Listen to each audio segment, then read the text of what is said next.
So we are, Welcome. so we are. How's it going? Indubitably well. Good. Yeah, I'm doing pretty well too. I figure I will mention right out the gate that we have a conference tomorrow, a virtual conference happening Saturday, August the 14th.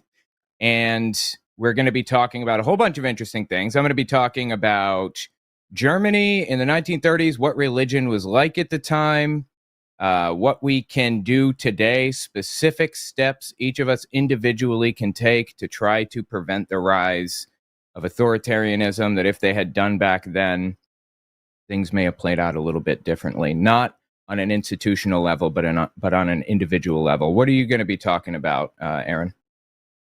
So I'm going to be talking about what has physics done for you recently. I think it's somewhat obvious that physics has affected our world. I mean, you pretty much can't understand the Cold War without understanding that.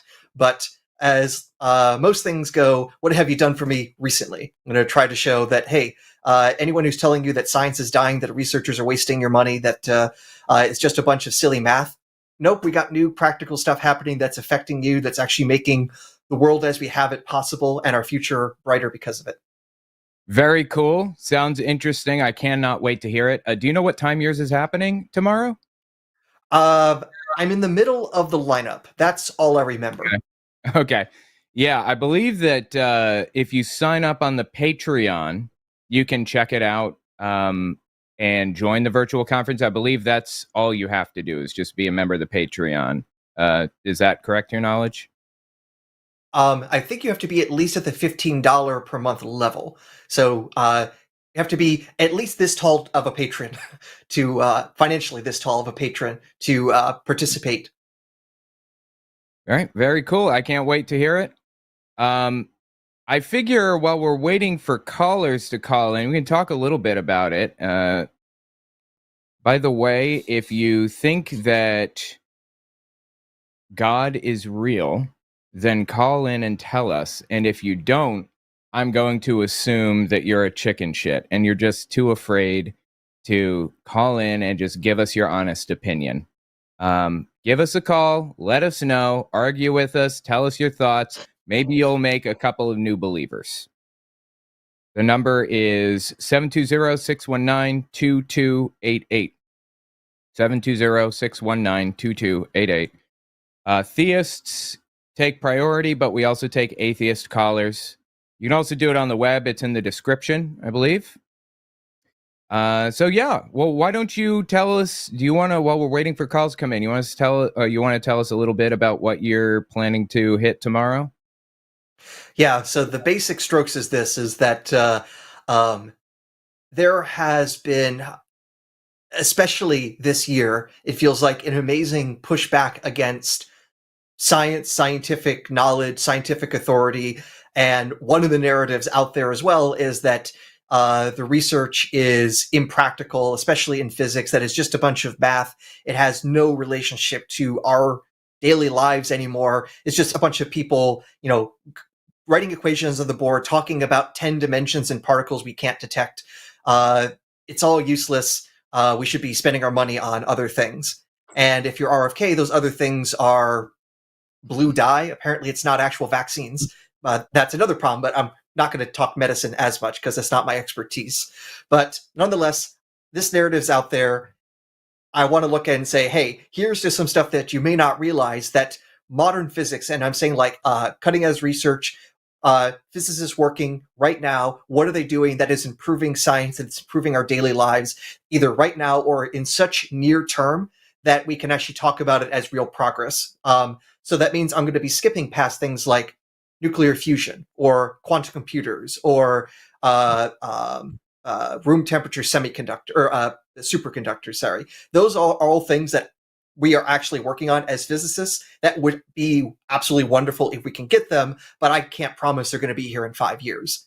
What I can say is here are the things that are right now or so much close to right now that we can say they exist. And here's the practical benefit. Here's how you're benefiting from it right now, and why we need to keep pushing to actually do this kind of research that physicists do. They're not wasting their time. They are making the world a better place. Can you give me one example? I don't want you to like give your whole talk, of course. I'm just curious. You got like one example for me? All right. Well, I'll do one of the smaller parts that I was looking at. Okay. What do you know about the Great Pyramids of Egypt? What do I know? Yes. A little bit. Some. I know that they weren't actually built by slaves, right? They weren't built by slaves. They weren't built by enslaved Hebrews, and they definitely weren't built by aliens. But how they were built and what's the construction of, especially the Great Pyramid, the one that is attributed to the pharaoh Khufu, is still debatable. And a big part of it is, how do you figure out what's inside? You can go into some of the chambers, but if it's not easy to walk into, how do you find out what's there? And if you're going to say just drill in there, that's just not how you treat artifacts, especially of such cultural importance. But what if I told you we can actually take a look inside the pyramid using a particle that lasts less than 1,000th the blink of an eye? Like to take a look inside at like what's inside the pyramid, you mean? Yes. How There's a did we do specific. that? Yeah. So ultimately, if you can have something that can penetrate through the material and get out the other side that a detector could pick up, you might be able to notice things such as what is the rate of the particles you're looking for getting through. And specifically, there's this type of charged particle called the muon. The muon is just like the electron. It has the same charge, but it has two really big differences. One, it's 200,000 times more massive, and it has an average lifespan when at rest of a millionth of a second. 1 or 2 millionths of a second is its average lifespan. So you'd think it's like, hey, this thing can't even last long enough for me to even talk about it. What use can it be? But these are naturally produced by cosmic rays coming in, hitting the atmosphere. So we're actually getting showered by muons all the time. So if you have a scanner and you have these particles, because they're so massive, they can more easily penetrate material such as rock. And if you have set up a detector, it could you could be looking at background muons, see the material they're passing through, and as you're scanning through, noticing, hey, there seem to be more muons passing through when I'm scanning here than up here. Oh, there must be a gap in the material. And this could be a way to find new hidden chambers inside the Great Pyramid.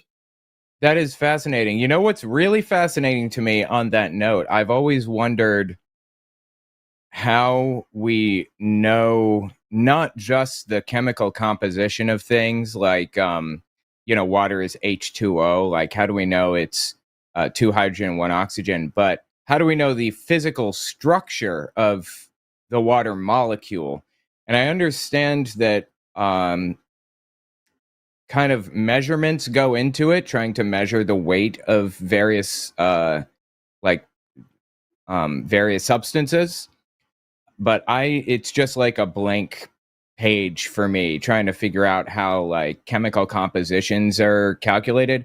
And it seems to me like that's probably one of those things. Like it's just it's one of those really granular, difficult things that researchers would probably have to spend like a ton of time working on to get the composition of a pyramid from the number of muons that come out the other side.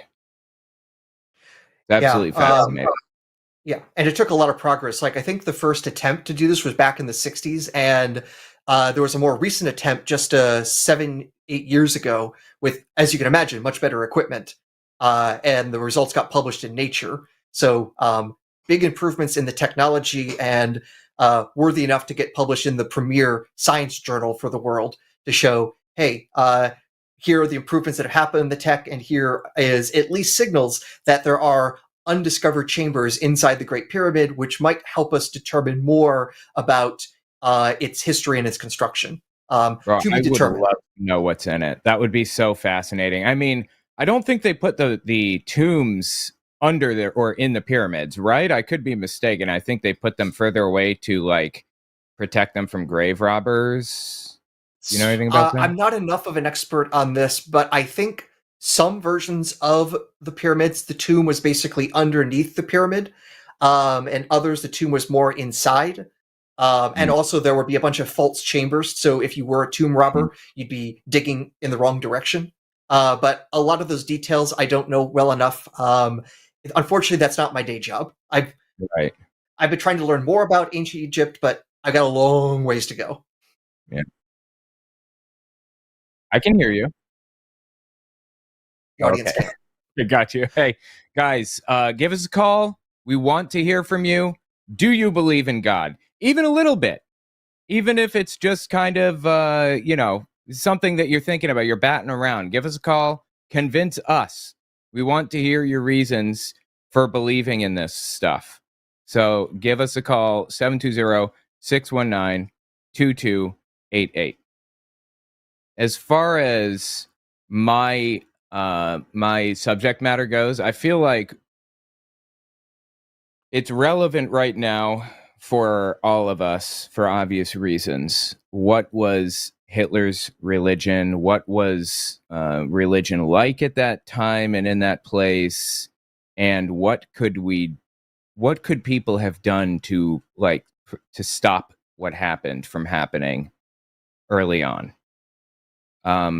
My talk is more about the environment that was going on at the time, what it was like in that moment, and what Hitler's religious beliefs were, and the Kirchenkampf, which is the church struggle that took place, and the formation of a new denomination of Christianity called the Deutsche Christen, the German Christians, the Nazified Christians. But I figure I'll just give you guys a few ideas that I intend to talk about tomorrow on what we can do, or let me rephrase, what people could have done back then if they were in the same type of situation as we are today.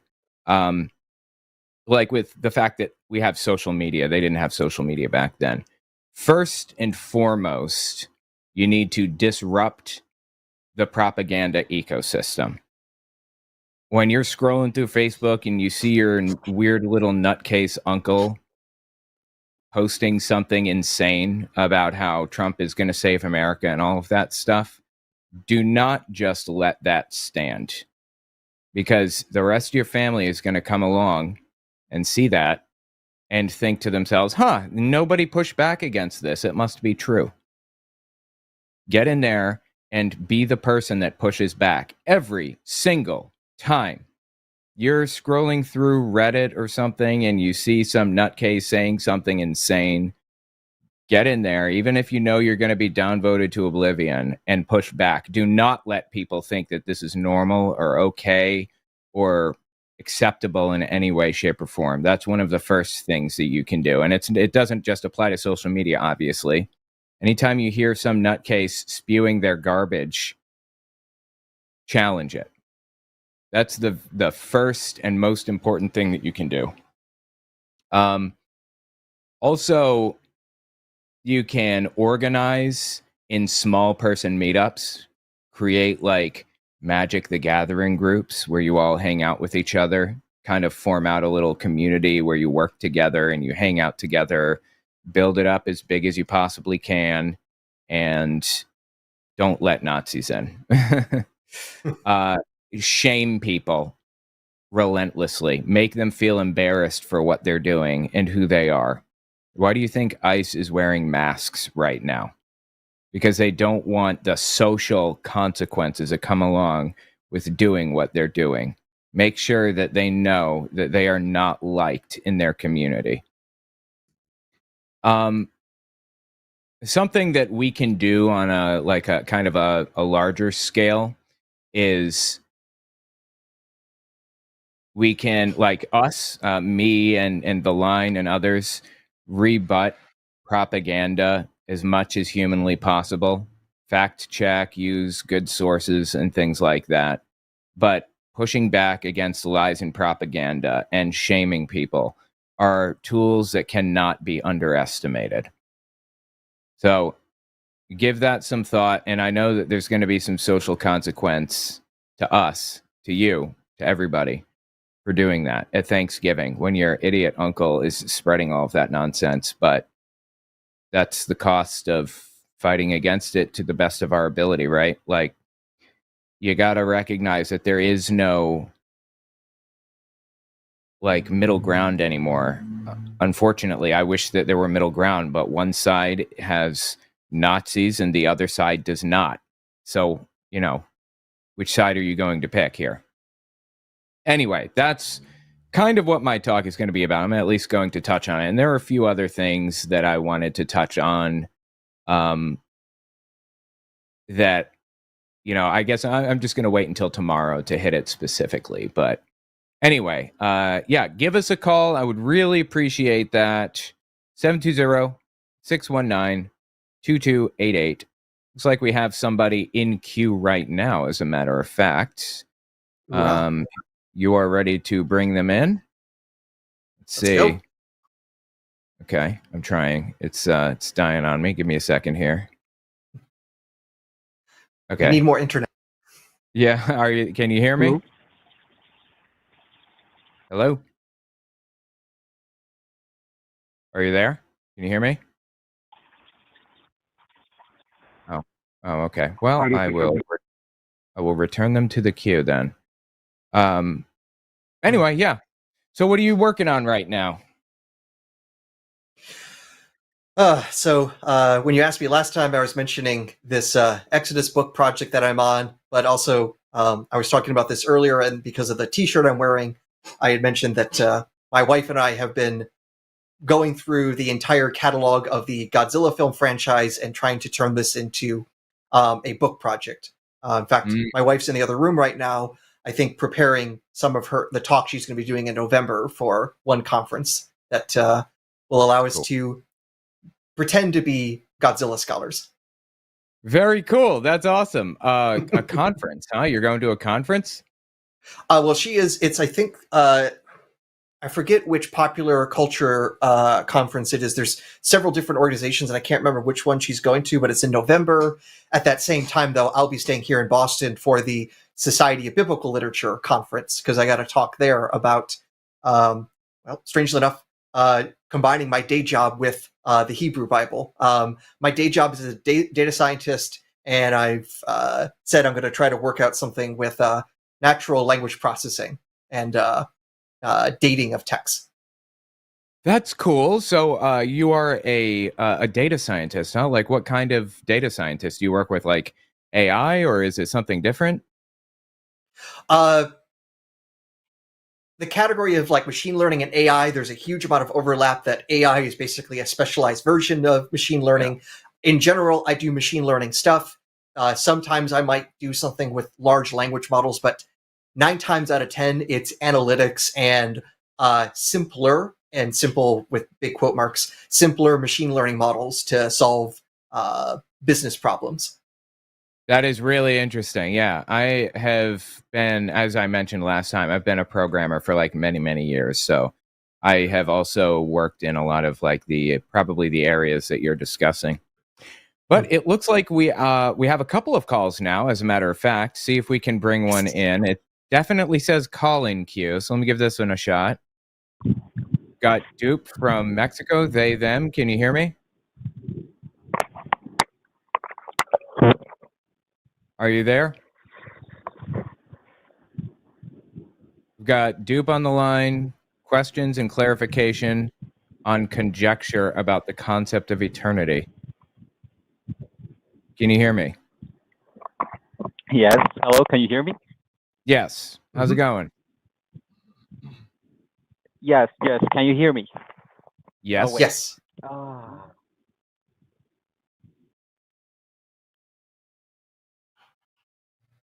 All right. I think the audio might be going one direction. Yeah. All right. I'm going to return you to the queue for just a couple of minutes. We can come back to that once things are worked out. We have another one, though. Let's bring in Robert, I believe. Can you hear me? Hello. Hey. Can you hear me? Yes. Mm-hmm. A little bit quiet, though, but yes. Hello? No? Is it on our end? That's weird. Yeah.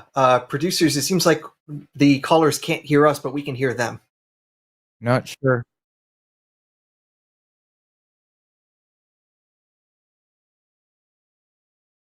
Okay.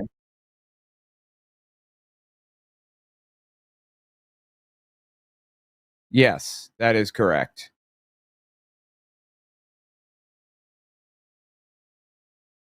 Okay. See if we can bring in Honey, he, him from California. Atheist science benefits for those who deny science. Can you hear me? Hello. Hey, are you there? No, I don't think we're audible. Oh boy. Yeah, that's a shame. Okay, I'll tell you what. I'm gonna return Honey to the queue. Don't leave anybody. Stay put, and we'll figure this out. Okay. Okay, cool. We can do that. Anyway, you were telling Mhm. me about your about Godzilla, right? Yeah.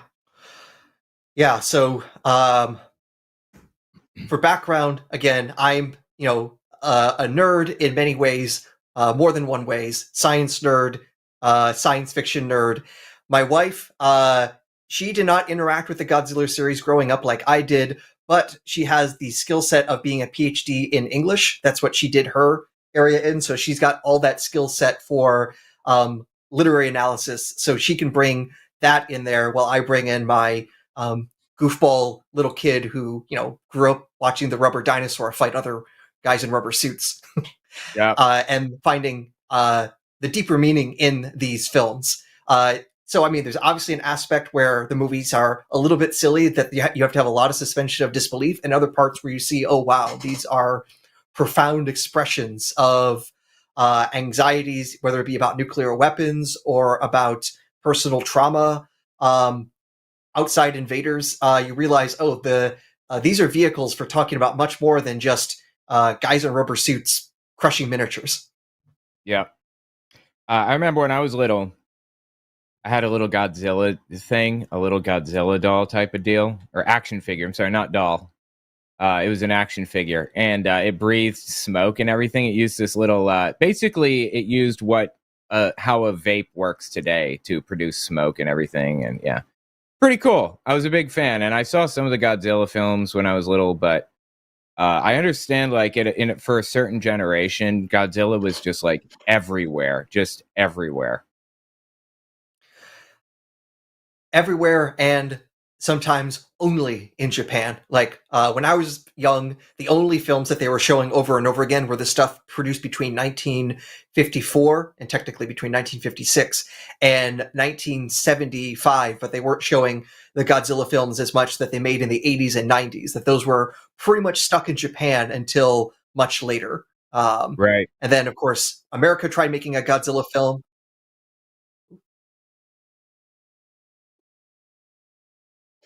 I think that I think that they Yeah, I can think we're hear. Uh, I think they might apologies, be we're able. hearing things from the producer side. Yeah, I'm not sure if the audience could hear that or not, but I hope not. Anyway. Yeah. Anyhow, like in some ways, you could say America screwed up in its first effort to try to create their own version of Godzilla, the Roland Emmerich film from the late '90s. That one, let's put it this way. Again, my wife had never really watched the films before. We are doing a marathon of just like watching all the films. We get to the '98 TriStar film, and when she first sees the monster come out of the water, her first reaction is, "That's not Godzilla," and she was right. Really? Oh, that's funny.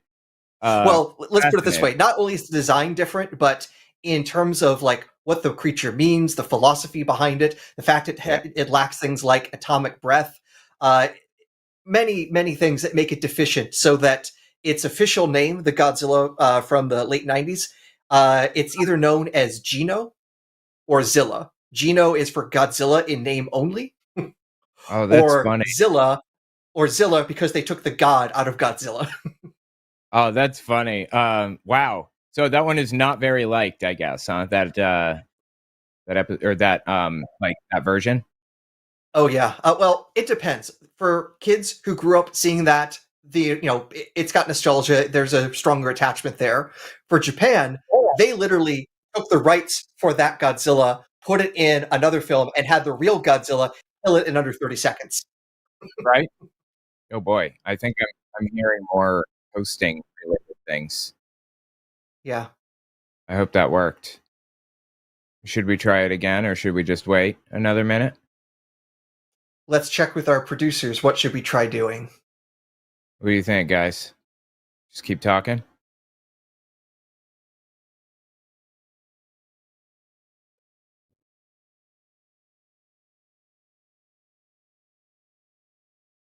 Cool. Okay. Okay. That's fine. All right. Anyway. Yeah. Yeah, I was never into Godzilla a whole lot, but I don't know. It was just a little bit before my time, I suppose. But I guess that Godzilla didn't really follow the pattern then, huh? Back in the 90s. Well, the biggest problem was the person who was making that film is Roland Emmerich. He's just coming off of Stargate and Independence Day. So he does big disaster movies. He had no particular love for this creature. He didn't even want to do a Godzilla movie. He was kind of like forced into it by the studios. So Right. he basically, yes, I Owen, froze? you're a little bit stiff. Yeah. Am I good? Oh, you're good now. Yes. Why does that? That's weird. I wonder why that's happening. Okay. Well, anyway, It's go because on. I'm bad. It's because I'm bad mouthing Roland Emmerich. I know. Yeah, I did. So he did he did Independence Day. That's interesting. Yeah, I saw that when I was little. Yeah. Sure. Yeah. He did a whole lot of films, and yeah, it's either he does disaster films, conspiracy films, or both. Like 2012 was basically both of those at once. Independence Day is also a conspiracy film. 2012. Yeah, that was the disaster film. It came out in 2012 with John Cusack as basically the main protagonist, as much as there is a main protagonist in an Emmerich film.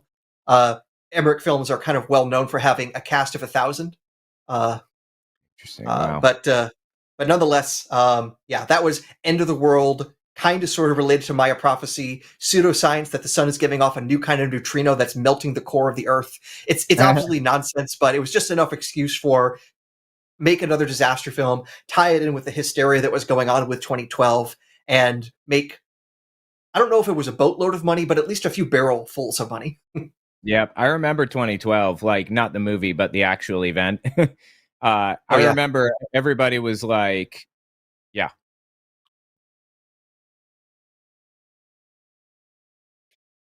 Okay. Look, guys. Okay. I think we're fixed. I think we've corrected everything. Please give us a call back. I understand we had some theists that had called in. Please give us a call back. We would love to talk to you. We would love to hear your arguments for Jesus or whoever. And maybe you can convince us. That would be awesome. So call us back, okay? I think we've resolved the problems. All right, now let's try bringing in Dupe and see if this works. Dupe, can you hear me? They, them from Mexico. Yes. Hello? Awesome. Yes, yes. How's it going? Good, good. How about you? Good. I'm doing well. Glad we got that resolved. Sorry that we couldn't hear you previously. So tell us about what you got. Well, I just have a question, and first of all, I'm not here to prove or disprove something like a god or something. I'm an atheist, but I have a question about some certain aspect about this argument that, you know, gets used or gets repeated a lot of times, and that is that there's a claim that God can be eternal and is the primary cause of the universe. Is that correct with my understanding of the cosmological That God argument? is eternal and the primary cause? Is that what it was? No. I mean, if my understanding is correct, first I want to understand that because I could be wrong. I don't know. Some people say that God is eternal and the primary cause. Yes. I would. Yeah, I mean, I would argue we have no way to know that, and I think you're exactly. citing the cosmological argument, and I think that there are a billion reasons why that falls flat. Oh yeah, I know that. Yeah. And one counter argument can be saying that the universe can have that quality as well. You know, we cannot prove it as well, but it just shows that it is equally for now as provable and unprovable. It's how do you say it? Well, basically, it has the same weight. I don't know. Interesting anyway, question. Yeah. So just to see if I understand, you're pointing out that some people think that the universe is eternal and the primary cause, just like God is to theists. Although I would say I don't think it needs to be the primary cause for anything necessarily. It just is. There is no consciousness. Yeah. And God implies a consciousness, right? Conscious actor. Yeah, the argument assumes that there needs to be a cause, but well, yeah. But my point is, what? No, you're good. Go ahead. Oh, okay. Well, but my question is about the use of infinity or eternal. So, in mathematics, how George Cantor and his theory about the different orders of magnitude of infinity. This may be you. Are you familiar, Aaron? Oh yeah, with Cantorian transfinite set theory is the fancy way to refer to it. Yes, so that you can have different size infinities, that some infinities are bigger than others. Yes. So my question is, and this is not to prove something or anything. I mean, if we land in a conclusion, it still wouldn't prove a god or anything. It will just, I don't know, explain further just the argument for its own sake. But my question is, could there be could the universe and a supposed god be both eternal, both existence? However, the eternal aspect of their existence would be different in order or magnitude?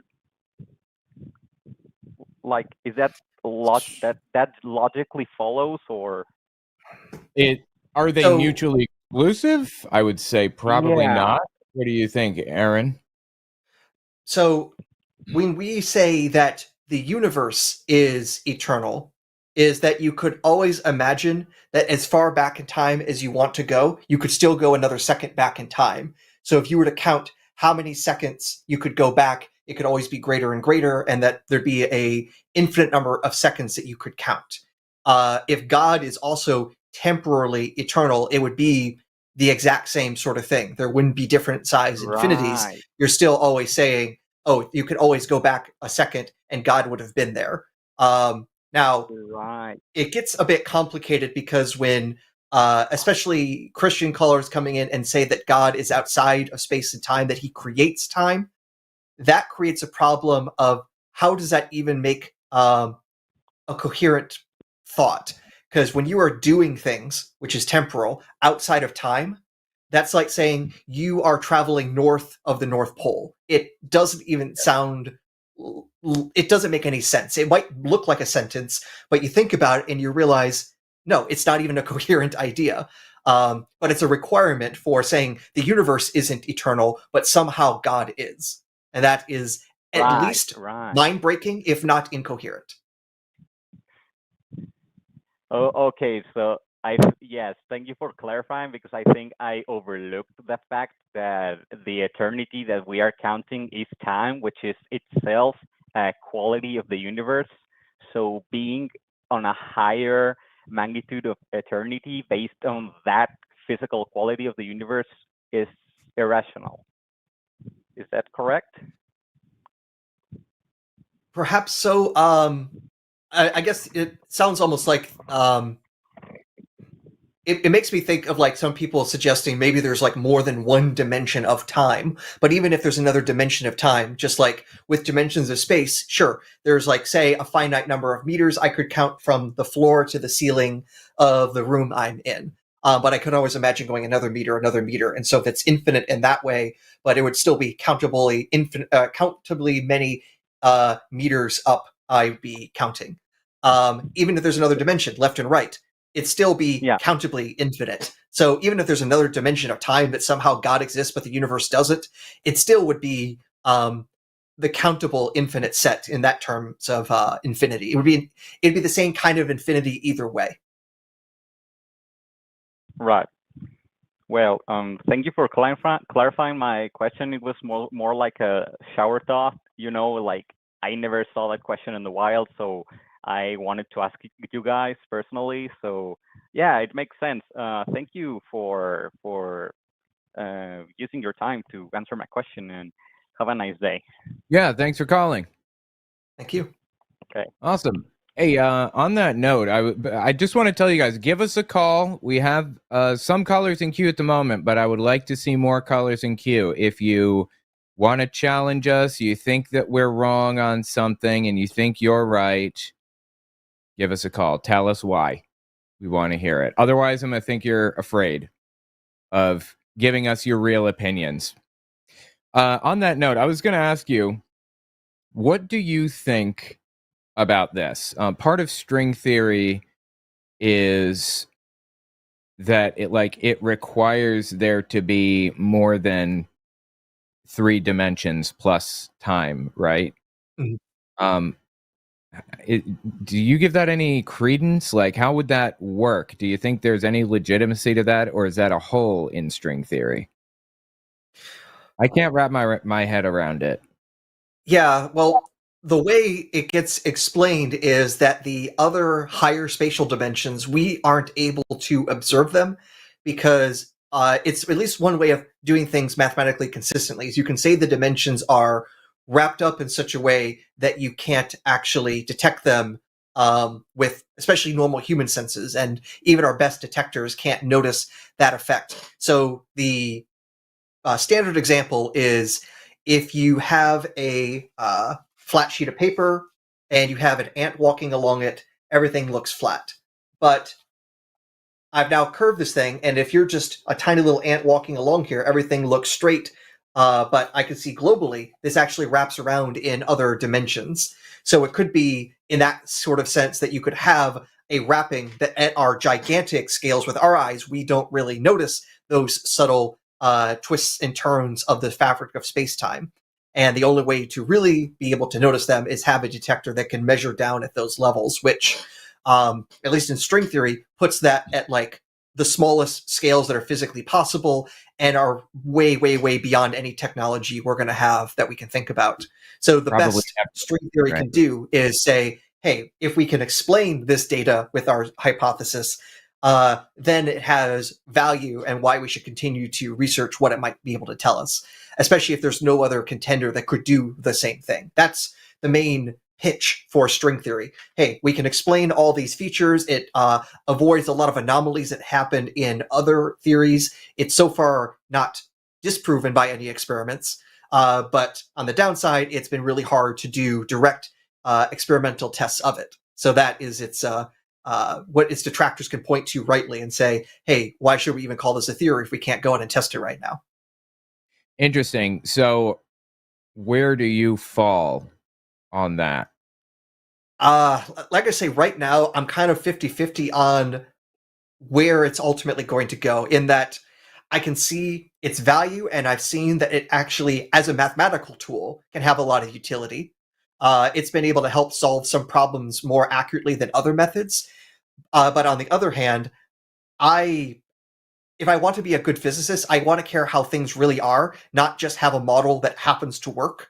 Uh, and here's a sense of there's kind of like two major philosophies in science: the instrumentalist and the realist view. Are our theories just really good tools for making predictions, but it doesn't tell us about reality, or are our theories actually telling us something about reality? If you went back to 1800, 1850, you would have the first modern versions of atomic theory. But are atoms actually real, or are they just this convenient tool that makes it easier to do the physics, math, and chemistry that we're describing? And for a lot of physicists at that time, they were just mathematical tools. They didn't think there really were these balls just bouncing around and things like that. And then this motherfucker comes along called Einstein and decides, no, I'm going to prove that they exist by explaining the motion of pollen and water. And the bastard decided to do that and several other things in the same year, and now we're calling him a genius just because he is. Right? What a douchebag. Totally. Exactly. Very fascinating. I want to talk more about this in a couple of minutes. And actually, we've got some questions from Superchats that we may want to mention, but let's bring in this next caller. We have Robert Him from California. Tell us what you got for us. You're a theist, is that right? That's correct, yes. Yes, okay, good. We can hear you this time. You're a little bit quiet, but yes, can you hear us? Yeah, I can hear you perfectly. If I speak louder, can you hear me better? Yes. It's okay. Okay. Okay. So what do you got?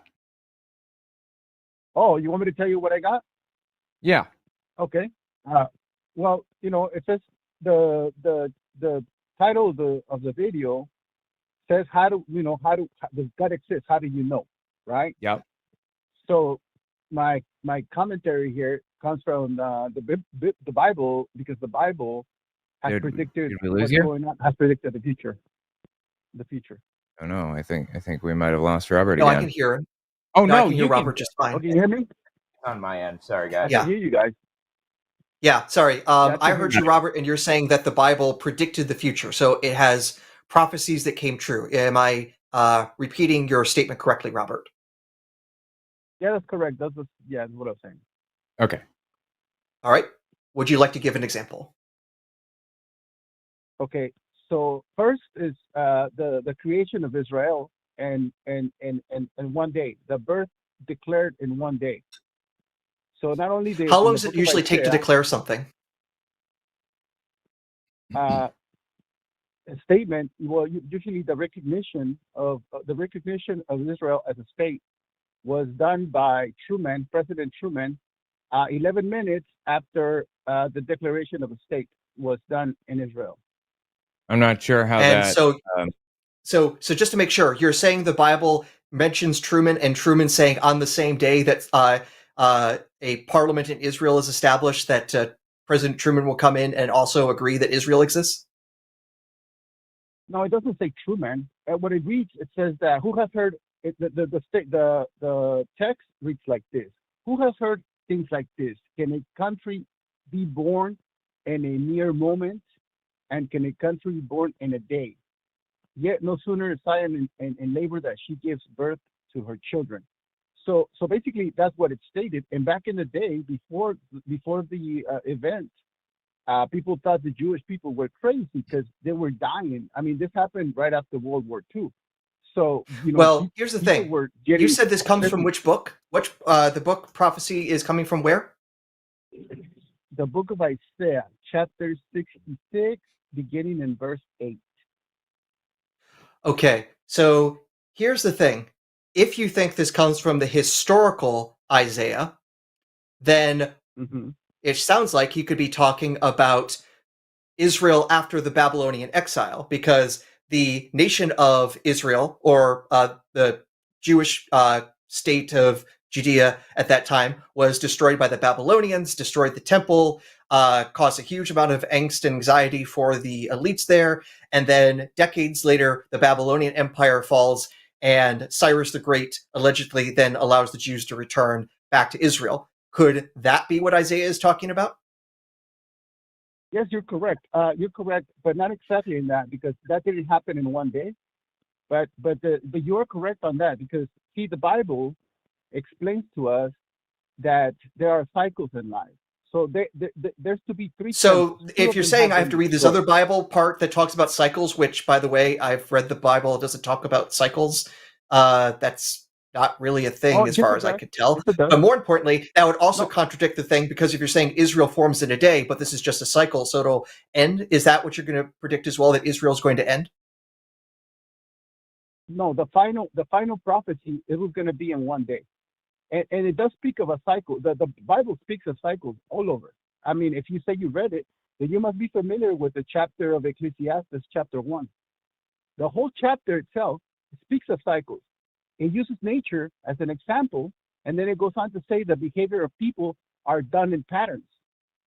And we can see that. We know that. We know that. All right. I think what you're referring to can you hear me? Just want to make sure that I'm audible. I can hear you.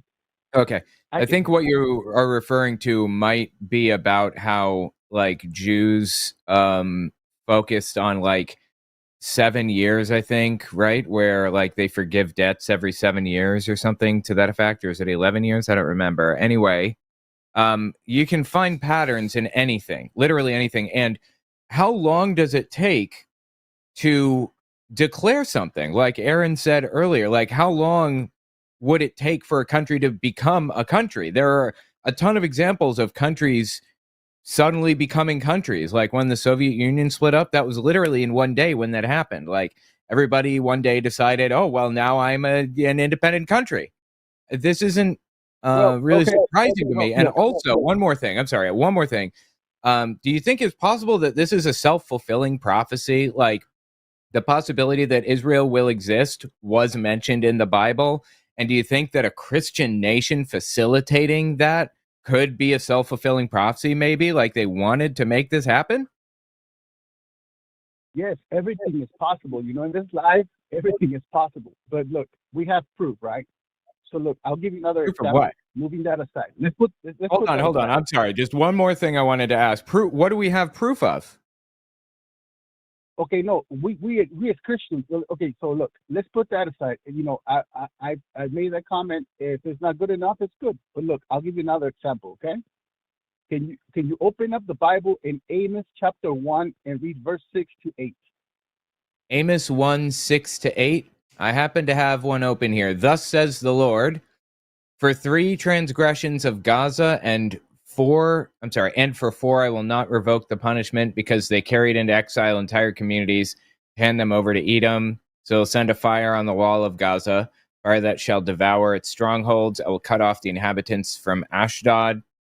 I'm assuming that the implication here is that, like, God is talking about Gaza in the Bible, but do you think that that might be because the Jewish people have always kind of battled for that area of land in their history, and that it has nothing to do with any kind of prophecy? Yes, that's correct. But look, we have the same scenario today, the exact same scenario. The problem is that they took hostages. They invaded Israel. They took hostages. Oh boy! And they're refusing to give them back. Okay, so then. All right, look. Are you genocide? Are you doing genocide apology right now? Apologia? Is that what's happening? No. Look, I'm not doing anything. I'm just showing you that. More importantly, I think you're going to be totally misreading here this text here, because for one thing, where is Edom today? Edom is Russia. That's never heard not that. even close to what Amos is talking about. Edom was a town in the ancient territory of Philistia. Edom is a descendant. In fact, it also says in this same prophecy, I will turn my hand against Ekron till the last of the Philistines are dead. You'd realize that there are no Philistines in the world anymore, right? The Philistines are Gaza, are Hamas, which are the Philistines. So when you say this is a prophecy that became true, this is if you change what words mean to whatever you need them to mean. That is the worst form of prophecy. That is literally making up shit as you go along. No, it's not. It's not, because the Philistines don't exist anymore. That's how we know. Okay, let me give another example. Let's throw that to the side. Wait, hold on. Why don't we go to another example if you're making shit up as we go? Let's stick with what we got here. I'll tell you what. Hold on. Let me just. We'll try this real fast. All right, I'm not upset. Okay, look, I'm gonna mute you for just a second. Give me a second to get what I'm not upset. I'll tell you, we can move on to another one, and that's fine with me. If you just concede that we are correct, that there are no Philistines around today, then we can move on to another one. Okay? Can you do that? You're unmuted. Okay. Sorry? Oh, I'm sorry. Okay, yeah. So the thing is, look, I haven't said anything to get you. I can hear you. Look, I haven't said anything that has been upsetting. I have not disrespected you guys. Brother, I'm not upset. Look, I'm not upset. I'm smiling. If you look at my face on screen, I'm smiling. I just want a concession. I want to force a concession out of you before we move on. Will you concede that the Philistines do not exist anymore? Gaza exists, right? Gaza exists as a country, and there are Arabs there. Go ahead, Aaron. Okay. Let's move on. Let's do another. No. We can't be moving on, because here's the thing. This is talking about. So Amos is talking about the Philistines living in the cities in his own time. He's talking about the cities of Edom, of Ekron, of Ashkelon. He's talking about the king of Ashdod. These are all things in his time. These are things that don't exist today. Those cities all there, I believe, are all now just archaeological tells. They're not actual inhabited cities, and they definitely don't have a king with a scepter. Do you know where the leaders of Hamas got deleted? You know where they got deleted? and Where they astronauts. got what? Okay, they got a little delivery bomb. But look, okay, let's forget that. Let's forget that. If it's not clear now. No. I saying don't they want you were forgetting built? this. We're going to be sticking to this until we get this clarified. Are you telling Well, me it's because that look, you Amos, when he say, talks okay, about this thing is cities not in a- his look, own time, he's talking metaphorically about peoples he's never heard of, his audience has never heard of, but happens to match what you're talking about? Okay, can I If you give you twist can I things give you around a one little bit. one point here? 1 point. Yes, you Okay, can. You look. can. However, I want you to concede that there are no Philistines around today, and then we can hit the next one. Go ahead. Okay, there's no Philistines. All right, awesome. Let's hit the next point.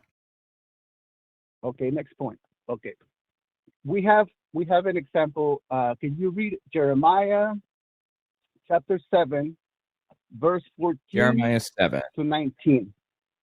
Yes. 14 to 19. Let's see if we can pull this up. Therefore, I will do the house that is called by my name, in which you trust, and to the place that I give you and your ancestors, just what I did to Shiloh. And I will cast you out of my sight, just as I cast out all of your kinsfolk, all the offspring of Ephraim.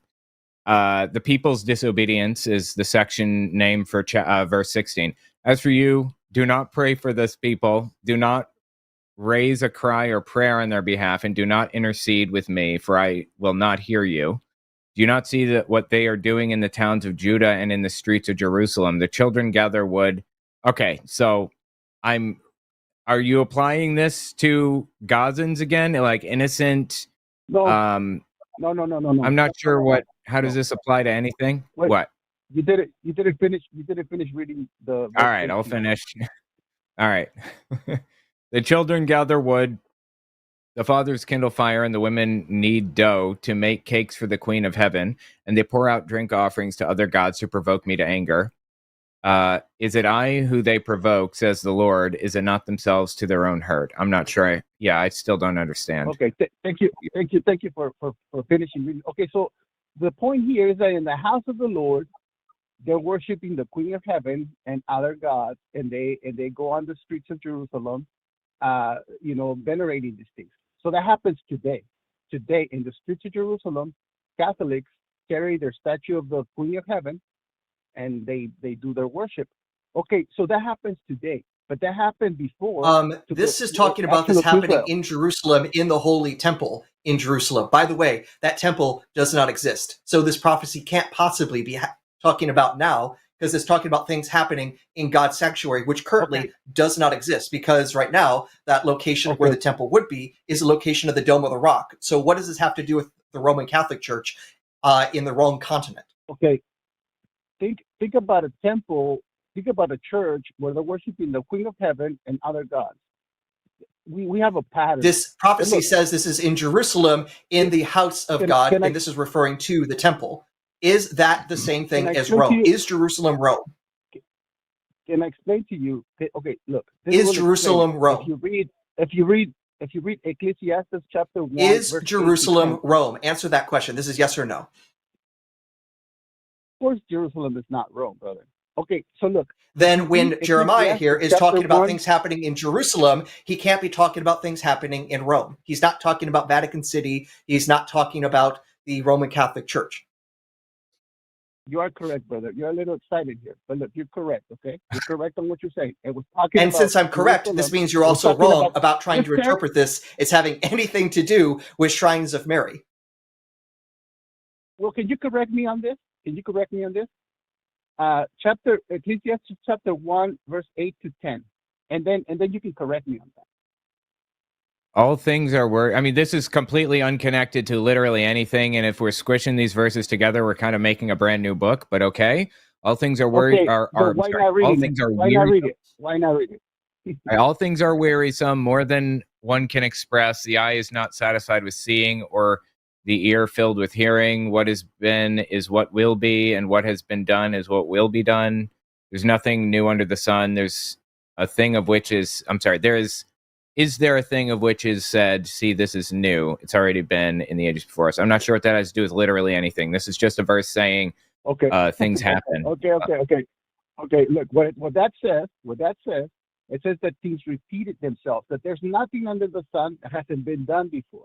and it's clearly Are stated you to us trying that to everything take this is done. verse and claim that the Jeremiah verse is melded with this to create this brand new prophecy that the things are in Jeremiah are going to be repeated? That's not how prophecy has literally ever worked in the Bible. It's not how it's ever Okay. been written Okay, look. or laid Okay, out or anything. Okay, you say that. Okay, so your statement right there, Robert? your statement, I'll give you an answer to that. I'll give you an answer. Wait, hold on, because we got to take it step by step.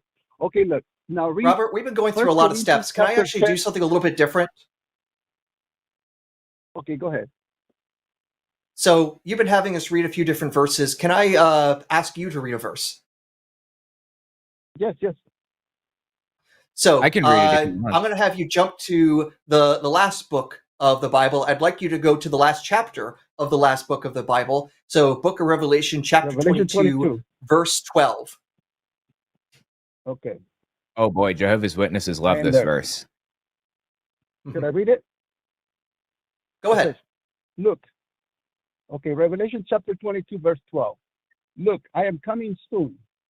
My reward is with me, and I will give to each person according to what they have done. I am the Alpha and the Omega, the first and the last, the beginning and the end. That's enough for now. So the first part of that verse I'd like to focus on. So who is speaking in that verse? Jesus Christ. All right, so this is directly being said by Jesus, and this is being told to us by John of Patmos, right? Writing, do you know when John Right. approximately is writing? According to what's been instructed to him, yes. Right, but do you know approximately when John is writing? When is he writing this?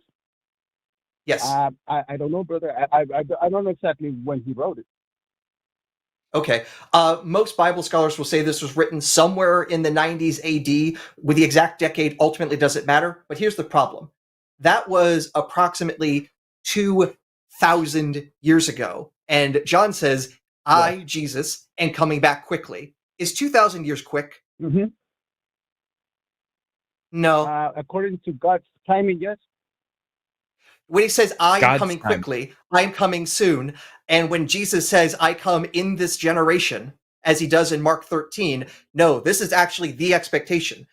After all, people like Paul said, don't even worry about getting married and having kids. It's not worthwhile. Jesus will be back so soon. This is the constant message through so many parts of the New Testament that Jesus is coming back any minute. He's going to be back in our lifetimes. And people have been saying that for approximately 2,000 years. That is a failed, false prophecy. As you understand it. Does quickly mean Are you quickly, or does aware quickly mean 2,000 years? Okay, can I explain to you? Can I explain to you what is going on here? Can you actually tell me what We quickly are the means? last- Does quickly mean quickly for humans or quickly Okay. for God? Because when Jesus talks to me, Okay. it sounds like he's talking to me, not to God. Okay. And I'm getting past the whole explained to us Trinity in thing one of verse. Jesus talking to himself. This question you have explained to us in one verse in Daniel chapter 12, verse 4. Okay, Oh, I you feel mean like the we're kind of prophecy of... switching verses. Now, interesting you bring up chapter Daniel 12, because verse it's actually another example of a failed prophecy, because one of the things we know about Daniel is that this book is actually being written in the 160s BC, pretending that he's writing in the Correct. 6th century BC to predict the future, and then he predicts all these things that are happening, and then all of a sudden his predictions start falling apart in around 165, 164, because that's after his Okay. time, because he's saying, oh, and the Can you king read- Antiochus Epiphanes is going to be defeated and all these sorts of things, and those things didn't come true, and then other people tried to come along and reinterpret that, and that group that tried to come along and try to fix the Daniel prophecy were the Christians, who said, oh, actually he's Okay. talking about our time. And then when that didn't happen, later Christians came along and said, no, it's our time. And then Christians after that came and said, no, it's this time. And Christians and Jews and Muslims have been saying the exact same thing for thousands of years, because the prophecy was being Daniel- wrong. Daniel Also chapter interesting, 12. Daniel is writing about a prophecy of 70 weeks of years, trying to fix Jeremiah's 70 years claim of when things were going to come to pass. And Daniel trying to explain why was Jeremiah wrong. And then this angel coming, oh, he actually meant 70 weeks of years. People have been trying to fix these prophecies for generations. And every time they do it to kick the can down the road, all they've done is forcibly reinterpret things and pretended like they hadn't been disproven. This is actually how cults have been doing prophecies for millennia. It's actually a well-known, understood phenomenon that when the prophecy fails, you just go and change what the prophecy was predicted, and people become even more fervent in their beliefs. It's actually a well-studied thing by psychologists. You're correct. You're correct. There has been a lot of cults. There still are today, and there's a lot of contamination. But we were told about that because when the disciples asked Jesus, tell us about when the day you're gonna come and what would it be like? What would be the sign? The first thing he said was, "Watch out that nobody deceives you." Look. Jesus says in Mark 13, this generation will not pass until all these things come to pass. This generation, correct, the generation he spoke to. Yeah, but he's saying right there in that verse, in that very same verse, the two verses prior to that, it says, "Now learn this lesson from the fig tree. When you see a sprout shoots, you know that summer is near. So I will be at the door. This generation will not pass." That's talking about the generation of the fig tree is the birth of Israel, because the figs are the people of Israel, and the fig tree is Israel. So your prophecy, the prophecy is the end will come when the end generation comes, and when the end comes, that's the end. Are you saying the prophecy is that, or is it actually the case when Jesus says, "This generation, the generation I speak to you right now"? When he says this generation, not that generation. This is the difference between the different kinds of pronouns. Can you read the verses? Can you read the verses? Can you read the three verses? I can. I can also read them in Greek. And the word there is this generation, not that generation. Okay, can you read that? Read it. Do you want me to read it in Greek? No, please. I'm speaking English to you. Well, the thing is, the text is in Greek. Well, if you, you know what? It's not. I'm curious to see what it sounds like in Greek. Go ahead. All right, so let me just get to this generation. Hey guys, just a reminder. Mark 13, verse 30. Just want to mention, give us a call if you want to talk to us. 720-619-2288. We want to hear from you. Okay, sorry to interrupt. Go ahead.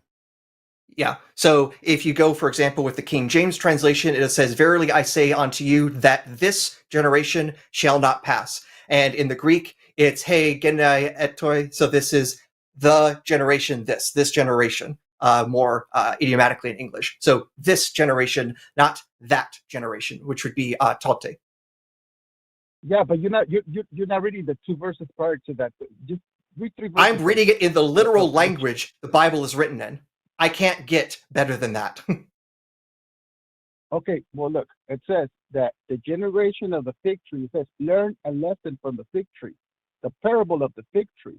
When you see it shoot sprout, you know the summer is near, even the same, I'm at the door. And this generation will not pass. When you see these things, this generation will not pass.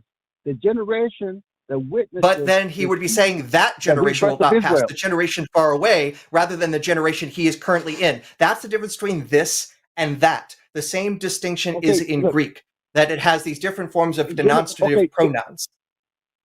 Can you read Jeremiah 24? That one's in Hebrew. Can you read what I just said? Can you actually demonstrate the difference between this and that? What's the difference between this and that? Okay. Literally these two words. Okay, look. Okay, respectfully, without getting too excited, because I have nothing against you guys. Okay, we're just discussing ideas here. We're not. There's no need to get excited. Right. Okay.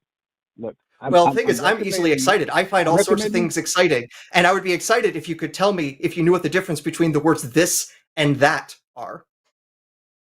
I do know that. Yes, I do know.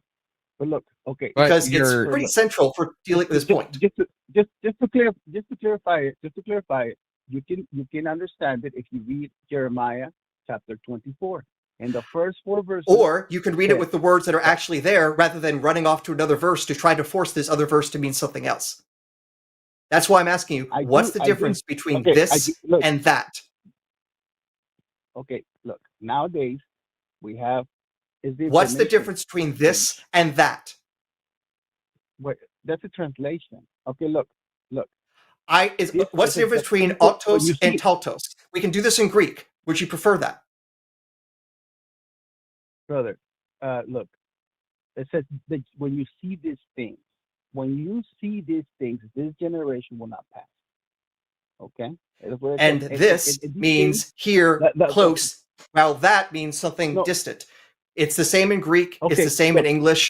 We could do something in Japanese if you preferred, and we could say kore, are, sorry, if you really want to really change language here, which is probably not so useful. But the key thing is this and that is telling us that this text is telling us the generation that these things will happen is the generation that Jesus is speaking to. Okay. Yeah, but why the excitement? Okay, look, check it out. If we read in Daniel chapter 12, verse 4. Why won't you address what I just said instead of jumping to another verse? Well, because okay, look. Because you don't have a good response. That's why. I proved your Bible wrong, and now you're running away. I don't. Oh, no, I'm not. Okay, look. You literally are running away from this verse as I try to hold your feet to the fire about literally the difference between the word this and that. And you are now running to Daniel, you're running to Jeremiah. Stick with what this says. Well, okay, look. If you understand it that way, there's nothing I can do. But look, it's clear. But the thing is, I do understand it. That's the problem. Daniel, I understand the words. You don't. You don't want to understand them because if you did, you'd have to stop with your current dogma. Brother, you're a little bit scared that I'm going to prove you wrong. Without well, I just did prove you wrong. I proved you that Jesus is a false prophet. He said, I'm coming in this generation. Paul thought the same thing. John of Patmos thought the same thing. And they were all wrong, and they're all dead in the ground. What are you worried about? What do you fear so much? We're not worried, brother. Look, we're not living in fear. We're not shaking our head. An example of another psychological problem. Good. Are you familiar with projection, Daniel, Robert? Chapter 12. Why are we going to Chandler? I also mentioned that if you take the property of 70 weeks of years, it talks about the end of the world, or at least the end of all these terrible things happening in the 160s BC. And since that turned out to not be true, it's been reinterpreted over and over and over and over again. Okay, check out Daniel chapter 12, verse 4. I just told you what Daniel tells us about and how that also is false prophecy. And also, it's false prophecy by someone faking being Daniel. That's the other thing. The thing is, we actually know because of the falseness of the prophecies of Daniel when it was written. Because when it talks about the distant past, it can't get right who was running in Persia or like how the satrap system works back then, even though he's supposed to be in the court of the government, but he doesn't understand how the government works. That's like saying, I'm the president of the United States, but I don't know who the Secretary of Defense is. That's nonsense. But that's how Daniel talks about the past for him. And then all of a sudden, when he's talking about things happening in the 200s, the 170s BC, then he seems to be really accurate. And then all of a sudden, in about the mid 160s or so, all of a sudden his prophecies go to crap again, and he's no longer precise and accurate. That's how actually scholars find and date the book of Daniel, by the fact it is a false, failing prophecy. And we see when the prophecy goes from, I write about this, he's rough, he's right about this stuff. Now it's garbage, garbage, garbage. Now I think we can say it was probably written just before the prophecies went down the tubes. This is actually how critical scholars analyze and understand the text. And hey, I got a question for you, Robert. Are you familiar with the genre of writing called apocalyptic genre? Have you ever heard the term before? I'm not too familiar with it. No.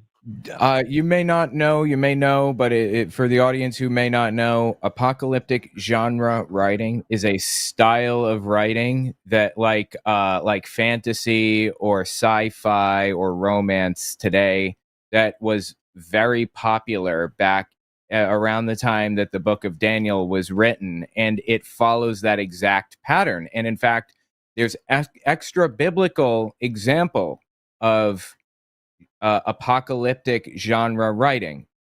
It happens like this. The guy sees this bizarre scene that he doesn't understand. An angel or a messenger comes in to explain it to him, and he explains what appears to be a prophecy, or he basically explains it in some kind of a mystical way or whatever. The book of Daniel is is the best example of apocalyptic genre writing that we have from that time period. It is like the definitive example of apocalyptic genre writing. If all of the other apocalyptic genre writings didn't come true, like the extra biblical ones, at the very least, and the book of Daniel was written in that exact style and also got prophecies incorrect, why would we think that it's anything more than just apocalyptic genre, apocalyptic style writing, like fantasy or romance? Okay, thank you for explaining that. There is a verse in the Bible that says that it is to the glory of God to hide a thing or two, and the glory of kings to discover it. Now, the Bible was written in this pattern because it's hidden, right? But then it's revealed by the knowledge of the Bible, and you recognize it by other Bible verses. So instead of me telling you what it means, I let the Bible. Actually, that's a bit interesting. So we have to have the knowledge revealed to us? Yes. Are you a prophet, Robert? I don't know. I don't think so. No, I'm just a study. So, I just study the Bible. I'm a Christian. Well, the thing is, you're telling us that the only way you know how to interpret these books is basically it has to be revealed to you. If it's revealed to you, you must be a That's prophet right. of God, but you've now denied that. So why should we take any of your interpretations if you don't have it revealed to you how to truly interpret these things?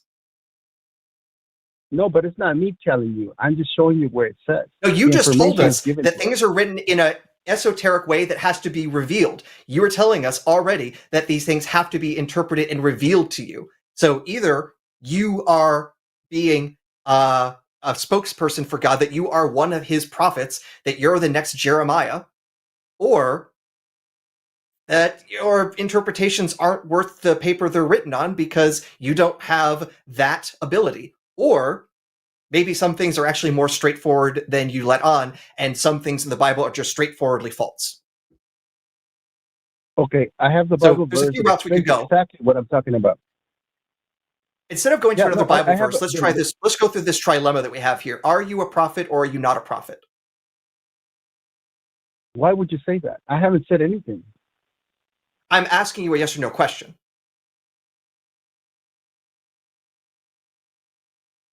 The prophets of God are done with. They wrote the Bible.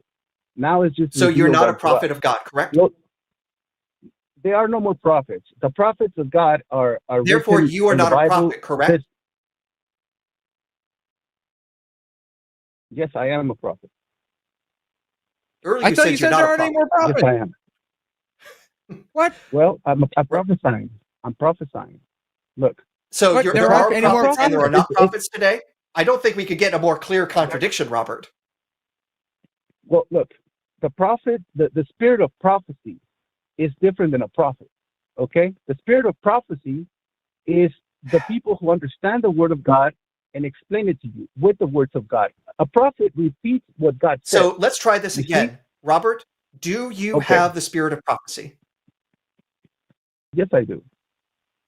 Okay. Okay. Did Martin Luther have the spirit of prophecy? Yes, he did. Did John Okay. Calvin have the spirit of prophecy? I don't know about him. Do any of the popes have the spirit of prophecy? Living or dead? Just to figure out where you're going. No, they don't. None of the popes have prophecy. No, none of them did. So or maybe they never was there a Catholic. Were there any Catholic? Well, just actually, let's just see how broad this is. Has there ever been a Catholic with the spirit of prophecy? Surely they have. Yes, I'm sure there's some. For sure, there has to be some. Such as? Well, you know, the Antichrist system infiltrated the Catholic Church, so it has become corrupted. But it never was corrupted. It started good. Started all right. But so let's try. Became corrupted. Okay, I'm trying to get some clarity here, Robert. Are there any Catholics today that have the prophetic spirit?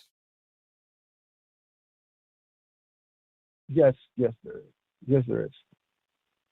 And what do Catholics say about Mary? Well, not the teaching. See, the Bible says that in the last days, God himself would What do Catholics pour say his about spirit Mary? Because here's the thing: you brought up Mary earlier, so I want to get back to this. Right. What do Catholics say about Mary? Well, everybody has their own opinion, but basically they all kind of worship her. You know? Wait. You've told me that Catholics have the prophetic spirit. So when they have the prophetic spirit and they have something to say about Mary, we should be paying attention, right? This isn't just an opinion. No, some of them. No, look. When I say Catholics, I'm not talking about the system or the people in charge. There's people of God in the Catholic Church. That's why I'm saying just broadly Catholics. Are there any Catholics with the prophetic spirit? Yes, there has to be. And what do they say about Mary? If any Catholic has a spirit of prophecy, would definitely bring to surface that Mary dogmas are heretic. So they wouldn't be Catholic. Yeah, that's what I'm trying to get at. So apparently Catholics have the prophetic spirit, but don't realize that they have false doctrines and disagree with the Protestants, which means, it seems like if you have the prophetic spirit, you don't guarantee that you're actually interpreting religious doctrine correctly. It's almost like, they're no better than just regular humans interpreting things. That's right. Just all there is. There's nothing special about a person with spirit of prophecy. It's just which also just means you. anybody. And if you're telling me that we can't understand this book because it's written in an esoteric way, then we have no reason to believe you in your interpretations of anything you have said. Well, I can explain it to you if you allow me. But if you allow me, no, you're useless to us. You've told us you are just one more schmuck who happens to have his own weird ways of interpreting this book, but nobody actually knows what it is because you need prophetic spirit. But even those with prophetic spirit don't know what the hell they're talking about because everyone disagrees. It's almost like you don't have anything special to offer. And citing another Bible verse doesn't fix the problem that your entire epistemology here is not functional. You've undermined your entire approach, the way you've gone about things. Would you read another Bible verse for me? No, because I get the feeling that's going to be wasting our time. I'm really done playing your interpretation game when you've told us that your ability to interpret is no better than anybody else's, and it's just a big mystery book, in which case any prophecy coming true is nonsense because nobody knows what the book actually means. Look, brother. You've told us it has to be revealed, and also people with revelations get things wrong. Therefore, nobody knows shit. Why are you so worried about something? We're not worried about anything. What you're talking about? You should just be willing and say, okay, show us. Okay, Well, you've been showing us over and over again that you're wrong about things and you don't know of things, and yet you claim that you are actually the one true prophet of God, or at least you have the prophetic spirit, and we should believe you versus all the other major religious institutions about this, which, by the way, every cult leader has claimed the exact same thing, and people believed it, and guess what? They weren't any more right than you. Okay, look, all I can tell you is all I can give you are scriptures that clarify your questions, but you don't go to them. So how can You've actually told us they're not clear. You told us the scriptures are not clear. They're deliberately esoteric and require revelation. That's the opposite of clear. The exact opposite, Robert. Okay, look. Listen. The scriptures are not clear. They are clarified unto someone, and that someone can explain it to you, like I'm doing. But you're a little bit too afraid of that. I don't know. You know scripture. Okay, Robert, when you say that you can explain scripture better than others, I have to ask this question again. Are you able to read the scriptures in their original languages? Yes, yes, I can. Yes, I can. Earlier, you were saying you don't know Greek. Well, I don't know Greek. I do know some Hebrew, but I have dictionaries and I have all my equipment to translate. Robert, that tells me everything. That you have no idea what you're doing. But of course, wait. It doesn't look. I'm a schmuck. Trust me. If you have anything If he said anything correct about me, is that I'm a schmuck. I'll give you that, okay? But being me, I have a little bit of revelation, brother, and I can reveal it to you. You go to Daniel chapter Robert, 12. you've revealed you don't know what you're talking about. You can't read the text in question, and you think a dictionary is going to answer all the questions, which ultimately means all you can do is try to haphazardly translate and hope for the best, which means you can't actually read these texts, which means you are not going to be the font of wisdom. Behind me, I have hundreds of books on this subject matter, and I have to go through them to even begin to guess what the text is trying to say in the original language. And if you can't even access the language, but you're going to tell us that you and only you have the correct interpretation, again, you are just one more wannabe cult leader. אני דובר שתי שפות, ספרדית ואנגלית שוטפת, ולומד לדבר עברית כי אני לומד את ליבי הקודש ואוהב את ישראל. All right, look. I am fluent. The thing is, I am fluent in 2 languages.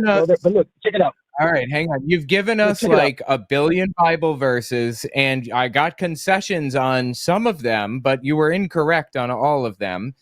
Reading more Bible verses that you give us doesn't further any goals, because the Bible verses you're giving us are your paper-thin interpretation of this stuff.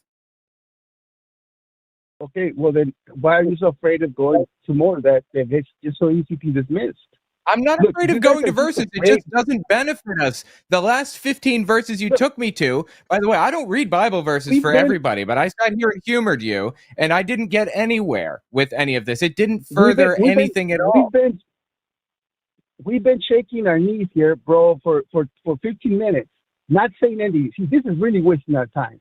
If we go to a Bible verse, prove me wrong.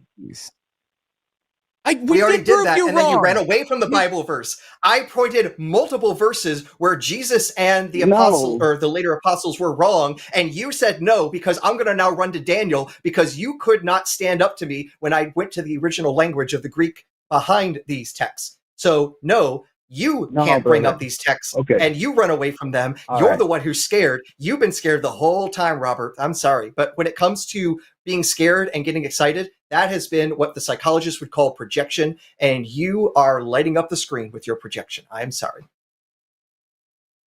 Okay. Well, I'm sorry to waste your time, gentlemen. I'll leave the panel. Hey, it wasn't a waste of time. I loved the conversation. It was super fascinating, and I really appreciate that. I hope you call in again. But you just haven't given us anything convincing, like, at all. So anyway, yeah, thank you so much for calling.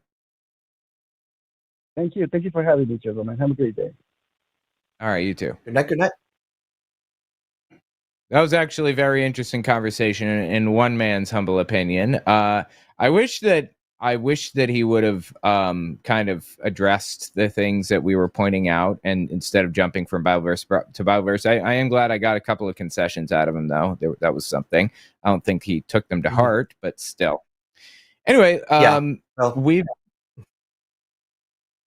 we've got hang on one second. Just going to try to bring this in. Okay, we've got July on the line. They, them from Arkansas, I believe. An atheist. What do you got for us? Hello. For the longest time, I thought this was a debate show. But anyway, I typed it in. I have a sibling that is very, very deep in like the creationist evangelicalism, and I don't know. Is there like any way to like they have arguments and stuff, and I try to push back as much as I can, but like it doesn't seem that anything's sticking. Is there like a particular way that I can like argue and like try to like bring them back out of it, or nah?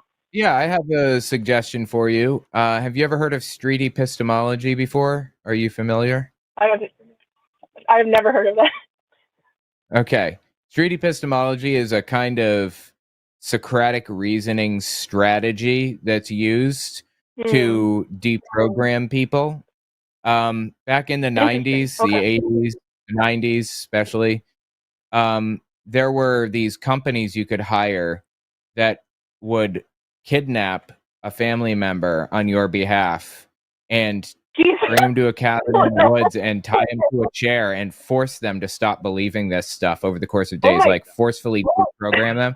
That's illegal. Obviously, we don't stand for that here.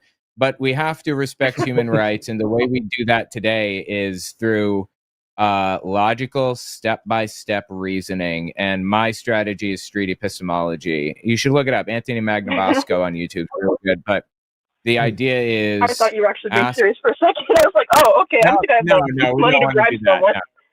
No, Yes. no. But the street epistemology strategy is like, you take them through the beliefs step by step, and you're non-confrontational. First and foremost is the most important part. You don't want to get their guard up, because if you get their guard up, then you're going to get the backfire effect, and they're not going to want to talk about it anymore. So you just ask in an honest, truthful way, like, tell me about your beliefs. Why do you think this? Why do you think that, your grandparent's soul is in like a cardinal or something? And get them to tell you. And you say, if you're right, I want to be right too. So help me understand. And then you gently, carefully, slowly poke holes in the belief, and make sure that you don't let them shut down in the process. At the end of the day, when you go through this whole process with somebody, you'll find that it all boils down to faith. They believe it because they believe it, and it's not any deeper than that. And when it gets down to faith, you say, why should I have more faith in this, in Christianity or whatever, than Islam? Like, Muslims are 110% sure they're correct, and you're only 100% sure you're correct. So why should I buy this rather than what they're selling? And at that point, oftentimes the conversation kind of hits a dead end, but that's when you walk away and you come back to it and try again in like a couple days or something. That's my strategy. I know. And to be frank, I didn't know it was called that, but I do know like just very gently like pushing the conversation along. Why do you think this? Yeah. How does it help you? All that stuff. It's just, it doesn't like, I don't know what to do. Like, this is a very recent development, and like, it seems to be getting worse. Like, I identify as non-binary, and they've been taking shots at that like this entire time. So it's extremely hard to talk to them sometimes without like being defensive and stuff. So. Absolutely. Yeah, that makes complete sense. I would definitely recommend trying to get into a non-confrontational conversation with them about it. Like, you and I know that this is a harmful, destructive belief, like hurting you, but just kind of humor it for a second and ask the question, like, why do you think that? Just tell me about it, and try to get them to open up about it, and then just gently poke holes. And that has the best, results in my experience, at the very least. So, but you know what? If you don't want to kind of expose yourself to that or go through it, then you have no obligation to. So, yeah, I think it is worth noting that this process will take just also note that street epistemology, Socratic dialogue, that sort of process of talking things through, changing your mind.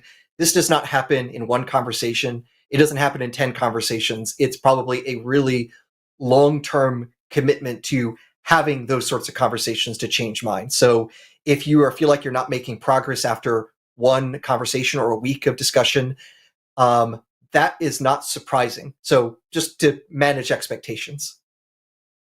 Yeah, I know. absolutely. I just like they got so quickly into it. I'm like, I'm surprised. Like, it just, I don't know. Like, I don't know what they've been watching or anything. It's disappointing too, because like the transition was just so quick, Yeah, it happens quickly, especially with all the social things happening right now with like Donald Trump and everything. It's spreading to places you would never expect it. But I was talking about this earlier. I think that we have an obligation to push back when we hear this stuff, like on Facebook. You see your uncle saying some crazy stuff on Facebook. I think we have an obligation to try to push back if it's safe for us to, or whatever, Mm-hmm. Yeah. But I guess I anyway, just needed to hear it. It's been extremely hard, because like this is I feel like I'm repeating myself. Like, this is a family member that I grew up with, and like they're a sibling, for Christ's sake. It is extremely hard to like, because, and I'm not proud of this. I'm like I have been very defensive and lashing back out at them, and it's just like, and it feels like, I don't know. like at some point, when do you stop trying, right? No, it's understandable. Like, you don't have to feel bad about that. That's just kind of a byproduct of the situation that you found yourself in. It's hard. Are you close with the sibling, generally? Oh no. Oh, we used to be. We're actually twins, but we don't look alike. Okay. So it's not like I'd like it. Yeah, like it's, but it's a very, very like hits very close to home. Like, and I can't just like block them because that'll like family politics and all that. I just, Yeah. it's extremely frustrating, is what I'm trying to say. Yeah. Yeah. Well, if you can't, or you don't want to put yourself through that, like I said, you have no obligation, but you should at the very least, throw yourself into communities and groups and friends who do understand you, that don't expect anything of you, that that family member would, or whatever. So that's important. Get in there, hang out with people that you connect with, and talk to them. Discord server is good for that and stuff. So yeah. Yeah. Well, I think that was it. I guess it's just more of the same thing. But thank you. Yeah. All right. Well, yes. Well, thank you for calling, and we'll talk to you next time. Thank you so much. Awesome. Yeah. Street epistemology. Anthony Magnabosco, if you want to learn more about that. He is awesome. Also, give us a call, 720-619-2288. I would appreciate that. We have theist callers lining up, so let's bring in the next one. We have Mark on the line, he, him from New Jersey. We've got a theist. Tell us what your claim is, Mark. I've got God belief is the majority that supports that it is real. Hi, Owen. Hi, Doctor. Good afternoon. Hey. In short, not too much history. Just started watching kind of this.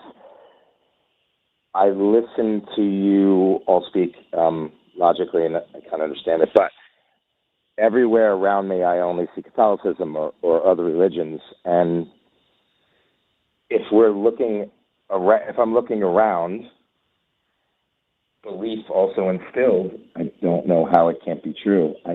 I don't.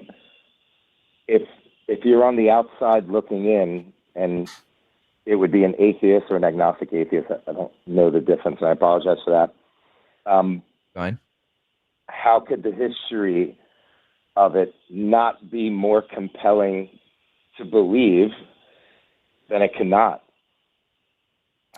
All right. If you have mostly something coming and you see it mostly, then how could it not be true? And that's kind of where I lie on my theism. Okay, it's a little bit, you're going to have to elaborate a little bit more for me, but am I understanding, you're saying it's the majority opinion? Is that and that's why you believe it? Is that correct? Yes, and I'm sorry it's not as clear. It's I apologize for that. Yes, if I'm basing my information on don't run into the street and get hit by a car, and also then looking around and seeing good and of course bad as human beings, and Catholicism is what is part of that community or any other religion, and God belief, I don't know why that's not part of the normal everyday structure, and that's what leads me to believe it's part of what we're doing. Well, if we lived in Saudi Arabia, you would. No, you're good. If we lived in Saudi Arabia, you would note that the majority opinion there is Islam, but it's not reasonable to think that Islam is correct because it's the majority in that region, right? It's just belief is regional, right? I was waiting for you to finish. I apologize. That's a good question. I would say that it's wrong. And why is that? I would say that I was right. Why? That's a good question. I mean, if you think about it... that's a good question. Why? No, go ahead. Please speak. I don't have an answer yet. Okay, yeah, there's a little bit of a lag, so that we just got to work around that. But anyway, I would say belief is regional. There's a lot of belief a lot of Christian belief in the United States. And I understand that that's kind of your reasoning for why you believe it, because it's very widespread. But there are areas that have no belief in God. There are some areas that are, that are Muslim. Why is this very specific belief more valid? Is it based on where you were born? Is that like the only reason why you believe this one? It seems like it to me. The answer, good question, and the answer is yes, but I still don't see why. Sorry. You're good. Right. I would assume that family and friends that I trust and believe over a long period of time in this part of the world, I don't see why believing in that could be, I guess, harmful, but it doesn't answer your question. It's really Okay. That doesn't answer your question, to be fair, and you're right about that. But the cultural, we drive on the right side of the road, and you don't. And in the UK, you drive on the other side of the road, and they have a different religion, and we might have a different religion. Maybe my belief in a higher power is just part of what I do and what I see every day with the construct of what I do. I don't see maybe not the harm, that's the wrong word, and there could be harm, and I would assume there's harm in everything, but I don't know why that is, I don't want to say the word bad either. I don't know why it should stop my belief in something. Sorry if I'm not being clear, gents. I apologize. No, you're good. You're good. That makes sense. So, I can see an argument for like a lot of people believe in God generally. I can see why somebody would feel that lends some credence to the argument, but believing in the Christian God very specifically is not compelling to me at all. I mean, this is just the culture that we live in. And if we were born in Saudi Arabia, we would believe something different. But on another note, you mentioned... Why push... Oh, sorry, go ahead. No, you're good. Go ahead. I'll wait. On another note, why be an outsider to where you are from in that situation? So if you're in Saudi Arabia and you're this, and if you're here, you're this. I don't see the reasoning behind wanting to play against that. And that's kind of where I believe. For me personally, the Catholic religion or... Yeah, well, in my personal experience, I grew up Jehovah's Witness, so I was already an outsider, though I was like very religious. They like to separate themselves from every other religion out there and view themselves as like special or whatever. So I was already an outsider.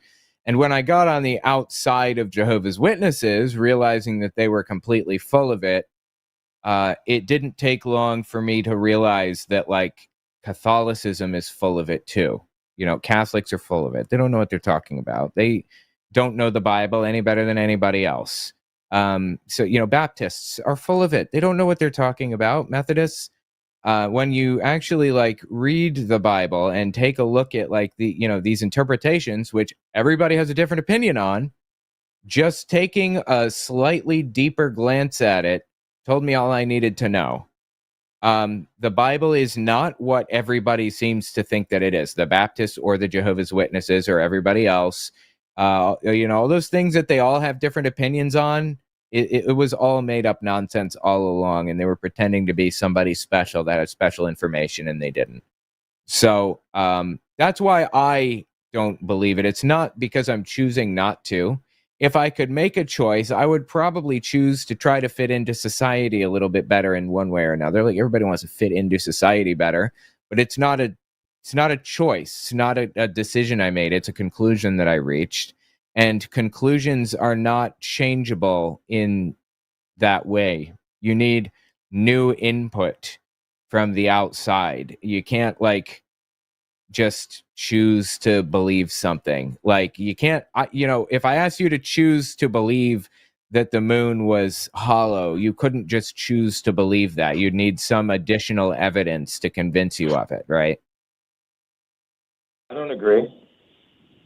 I don't You mean don't that think? harshly, but I don't. Well, no, Why I is agree that? with that one, but I don't think all scenarios are not choosable. If I know that you Belief drive on the right side of the road, and, requires additional evidence.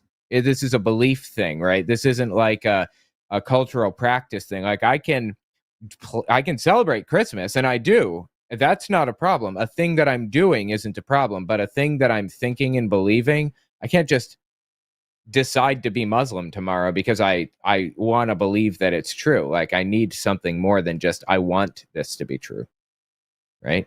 well, are you talking about your cell phone? Because you can't choose that, but someone else, I assume, can. I'm just asking. I don't mean that to be. I'm sorry. Say it one more time. I'm so sorry. You said that you could not do it because you would need more backup of information to back up your beliefs, but that doesn't mean someone else cannot choose. So isn't the premise of you saying you can't just make... By and large, beliefs are a conclusion that people reach, and people usually come to those conclusions through evidence, not always. So yeah, I mean, I guess some people can choose to believe in God, but they're not doing it for rational, logical, good reasons at all. Understood. How about Dr. Aaron? Does he believe anything that is not... I mean, I would so bow my head to his studies. I'm not his studies, of course, and can't ever get that doctor name, but I'm not as well read, or just kind of got onto you guys and just kind of calling. Do you choose to believe anything that's not backed up or informative? Just a question. Because I happen to. Go ahead, Aaron. At the very least, I don't think there's anything I believe in that I believe is false.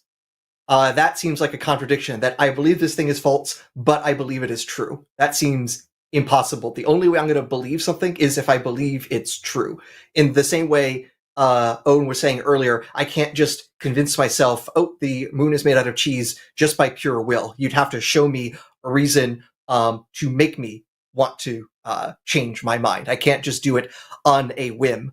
Now, there's probably lots of beliefs that I have that are false that I've just accepted because it's what I've learned at one time and I've never gone back and studied it and questioned it.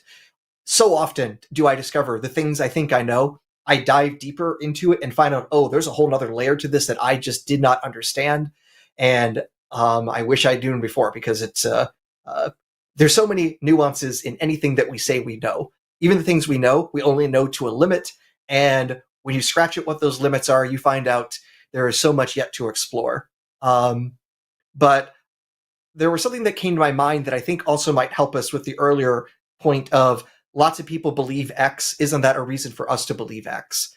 So I want to give a different example and see how it might be different from religion. So I'm not a big sports person. Mark, I'm going to ask you for some sports knowledge that you might have. Who won the last American Super Bowl? I don't remember. I'm older now and have children, so I don't watch as much sports myself.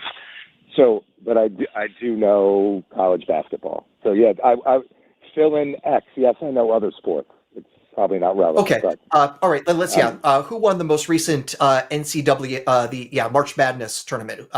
Which team won that? A few years ago, a friend of mine I grew up with, Dan Hurley, UConn. Who cares who won this year? I only like UConn. Okay. So University of Connecticut. University of Connecticut. Okay. I definitely did not know that, and I'm willing to believe you for that, because one thing I know about people is they can watch this game. Lots of people can watch this game. So if I asked 10 sports fans, you said, yes, I watched the game and I saw UConn won the championship, I'm very happy to believe them, because they all were able to actually witness and see that such and such a thing is true. Now, on the other hand, if I asked a whole bunch of random people what's at the core of the planet Mercury, and people don't have any direct knowledge about that. Not 10 random people don't. So if 10 people happen to say the same thing, but they don't have any ability to actually see what's true, then they don't really have that much value in their statement or their opinion. After all, people have thought all sorts of wrong things in mass, but they didn't have a way to actually check and see if they were right or wrong. Go back a few thousand years, everyone thought the Earth was flat. we know better now. And we can check better now than we did in the past. So in the case of God beliefs, lots of people believe in God, absolutely. How many of them can we actually tell actively can see God or the direct evidence for God? I would say none have demonstrated that. And the fact that different people claim different things about the same universal God makes me think that people don't have access. In the same sort of way, if 10 people were looking at a tree, 5 people said it was an apple tree, 3 people said it was a banana tree, and 2 people said it was a lake of fire, I would say, okay, I can't trust these people's senses. That's all over the map. This makes no sense. That's what I see with God beliefs. It's really diverse, and it seems to be culturally localized, which means, you know what? Religion is probably mostly culture, not metaphysics, not something we can show that's real, in the same way we can go and check who won the last NCAA tournament. Does that help at all, Mark? It does, but I still have another question, and I'm going to try to partake in your world, but I call myself fake smart because I'll try to listen to a podcast or two. No one's seen an electron, and no one has seen, and Dr. I know that's your world, so please don't think I'm claiming anything. I'm just basing it off of what you said. No one's seen an electron or dark matter, but you did say 2 things I tried to listen to closely. There's a lot of stuff going on for me, and I apologize. You did say 2 things. Okay. 1, observable. 2, some kind of information that's provable. I think that was kind of your second point. So you did hit both. I wasn't clearly ready to pounce on anything you said. Clearly, you're educated and at a level that I can't even sit down and read a Dr. Seuss book for more than 10 minutes. But no one's seen an electron, and people have different opinions about that. And that, please, and if that's wrong, just say, Mark, that's not true. And that's fine. But that is my opinion of an electron and dark matter, and people have different opinions, but we still seem to have an idea about that. I don't know if I should call that a belief. I don't know if that word is not, if we've claimed that word as one thing or another yet. But those are things that get studied, and those things are trending to be believed. So how does that not the same situation I'm in? And it doesn't mean I'm right. Please don't think that. I'm not saying that, and I know that's your world. I'm scratching the surface of the whole universe here with you, Dr. Aaron. Well, with electrons, we have direct observations of individual electrons doing things, and we use individual electrons to do things. And of course, most fundamentally, this computer only works because we understand what electrons do. We would not be able to build something this complex and have it work if we did not understand what electrons are and what they do at a really detailed level. So we can measure electrons to a great precision. We can make them do fantastic things. We're basically making trillions of them constantly dance so that way I can watch videos on YouTube. That is not something you can do with just, you happen to believe something. It's like, no, we have direct, powerful observations that show us what electrons do and the ability to very finely manipulate what they do with electric and magnetic fields. Can you make the same, can I make an argument that might not be true, but something that's on my mind? Can you say the same thing about the history of, if that's wrong, I apologize, the history of art? Historicity of Jesus? From religion? No, not of Jesus, but of art that has come from these beliefs, or, you know, Michelangelo, or the paintings, or the sculptures, or the writings, or the teachings, or the, isn't that the same, does that purport, is that in the same, to me that seems the same. A lot of other things have come out of religion, art, and so on and so forth, sorry. Well, I think we might be confusing things. Like, does the art itself exist? Clearly, I've gone and seen it myself. I've been to the Sistine Chapel, so I've seen the work of Michelangelo. So that existing is beyond reasonable doubt. Is the cause of that religion? To some extent, but we can treat that as a cultural phenomenon in the same way money is a cultural phenomenon. We don't think that there is a metaphysical dollar that actually controls economics. It's just that this is this unit we happen to use that is functional because of agreements that we've made as humans that becomes this useful cultural artifact. And that is different than saying there exists metaphysical money. And I would say the same thing then with religion and God. Religions, or things we categorize as religions, exist. Do the deities, the supernatural beings behind those religions exist? I don't see any evidence for that. They seem to be as real as the characters in fiction books are real. Can they have an influence on people? Yes, but in the same way fiction can have an influence on people. I see what you're saying. You're getting deeper than what it creates or what it is doing and looking for more of the truth of it. Is that what you're saying? Is that the claim? In other words, you can see the art, you can see what it culturally has done, but that doesn't mean it's true. Is that what you're trying to say? I don't quite understand. Like it seems to be the same to me, and I'm sorry I don't understand. Yeah, that basically you can have art whether God exists or not.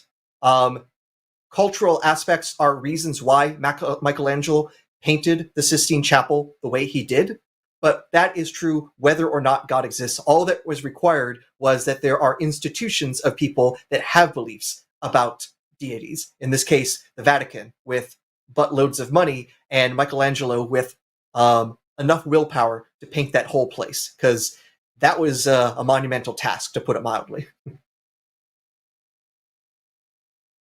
I understand to some degree. Well, that's all I had. And of course, to point out, we have lots of art that isn't religious, but it still can affect people. I'm not necessarily that deep into modern music, but boy, oh boy, do I see the enthusiasm of Taylor Swift fans. And as far as I can tell, Taylor Swift is not a deity, but she certainly has a powerful effect on her fans. And that is true whether or not God exists. Or if I want to go back a little bit further in time, if I think back to the Beatles and John Lennon did not seem to be any sort of believer, but boy, oh boy, did he have an effect on people. Good point.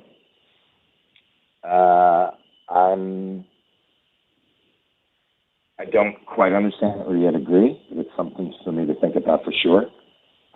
My ultimate question was kind of that it's cultural and it's part of it.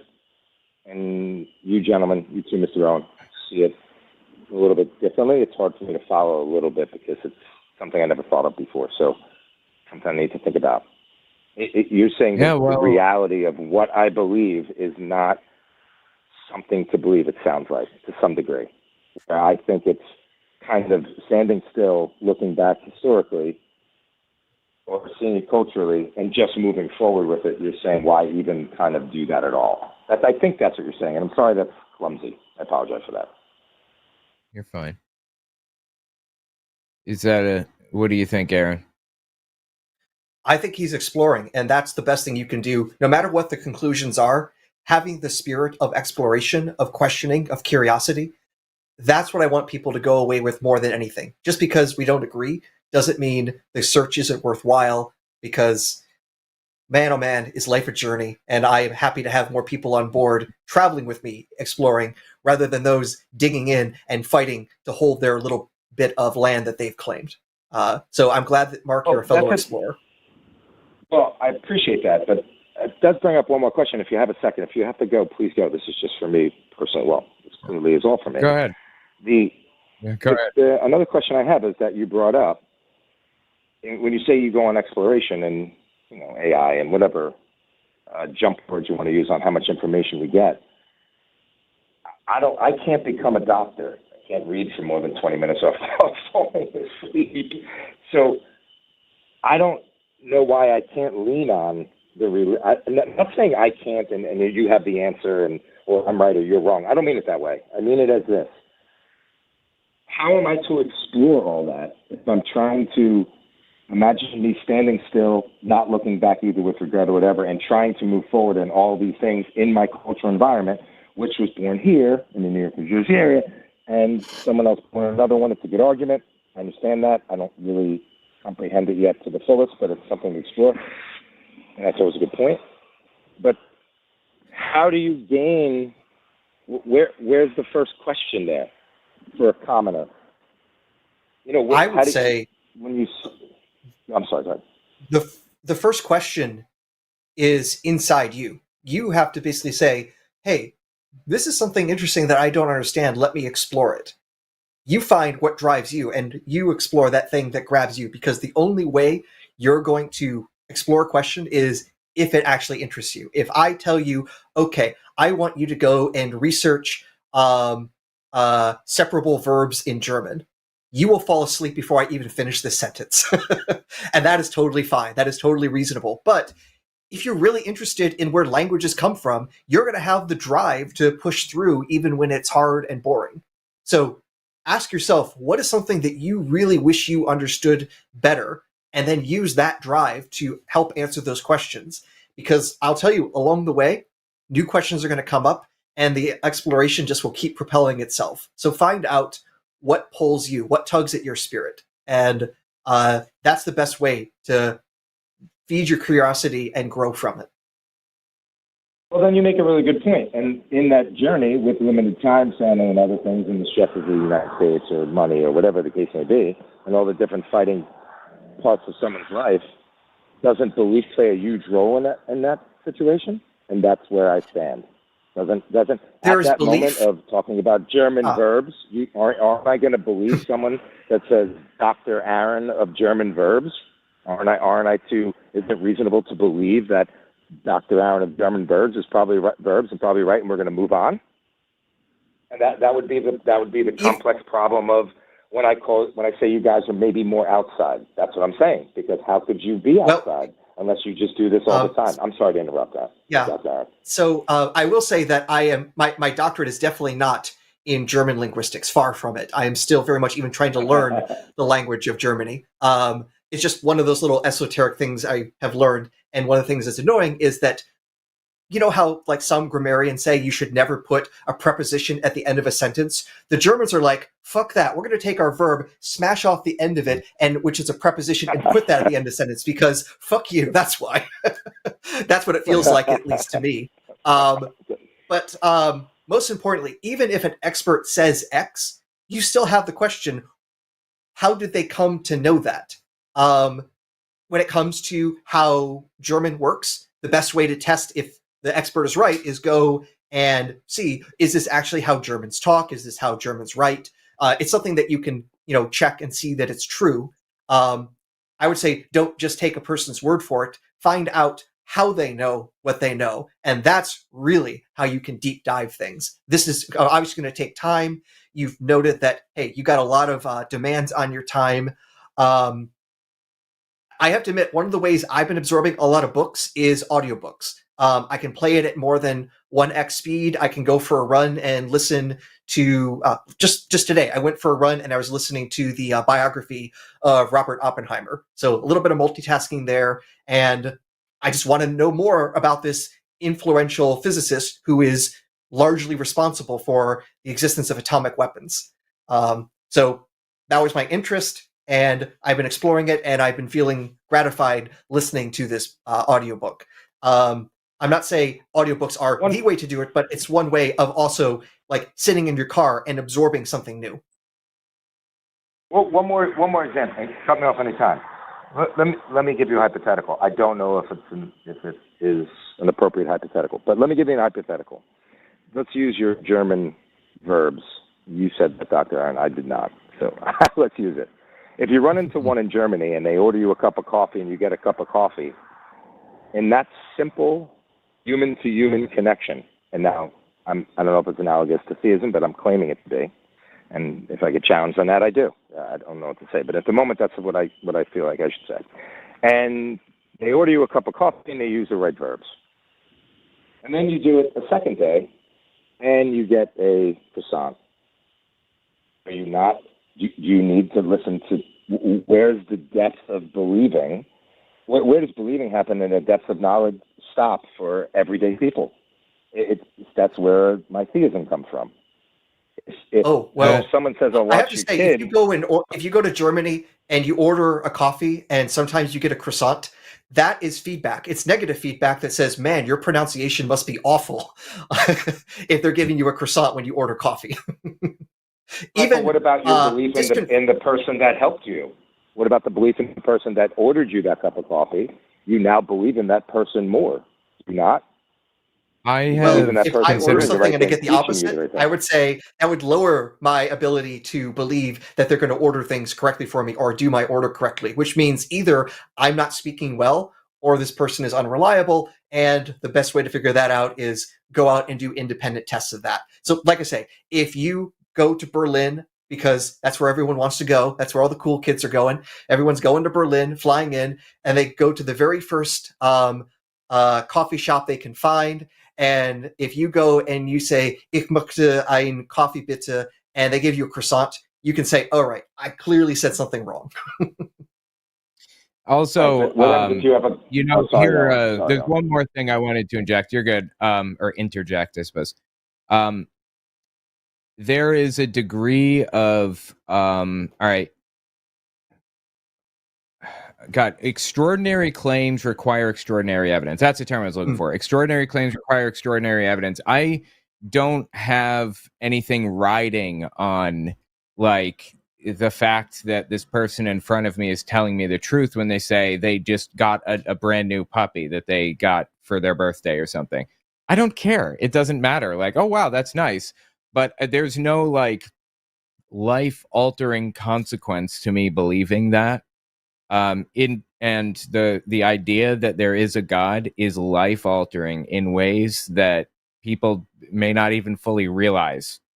If you want me to believe something that incredible and extraordinary, I need something more than just your word for it, you know?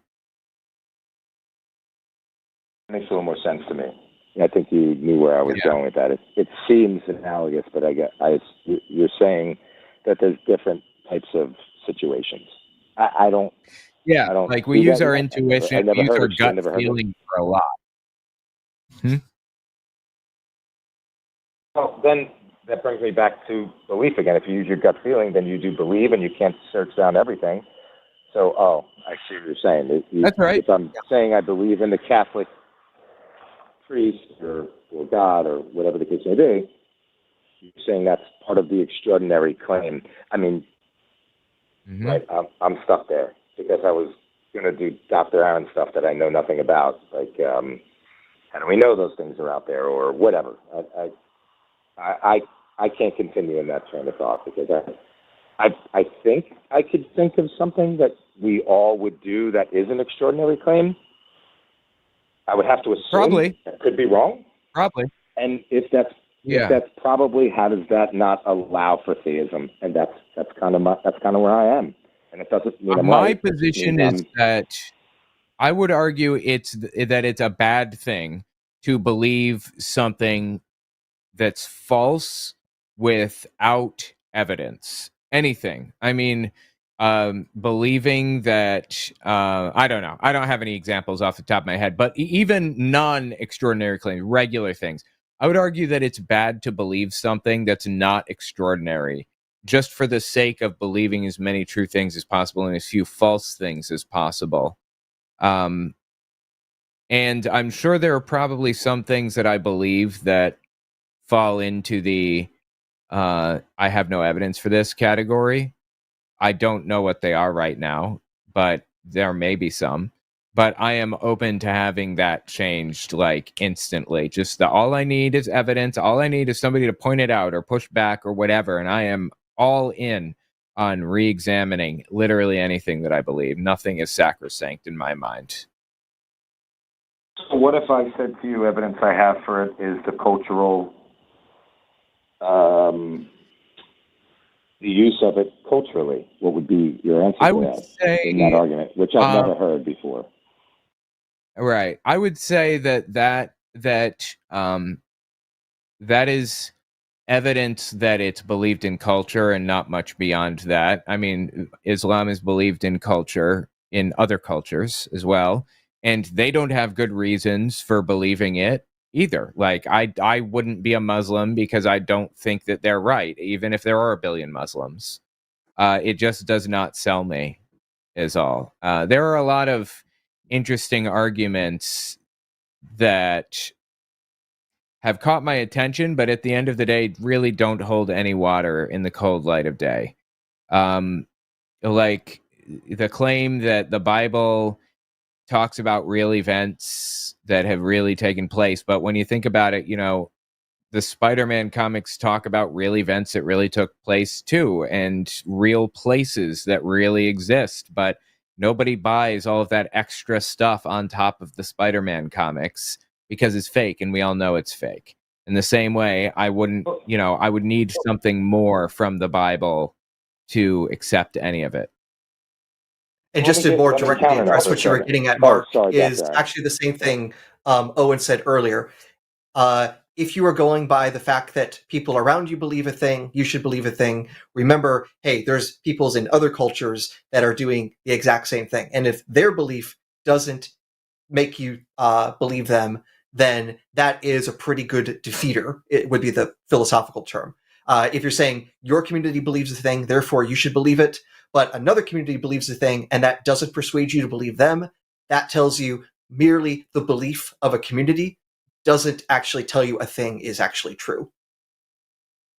Right. Well, what about this very dumb argument? If I put on the Rocky soundtrack and you're working out, does it make you work it out more? Does it have to be true? It's not a claim, so it's not true in that same sort of propositional sense.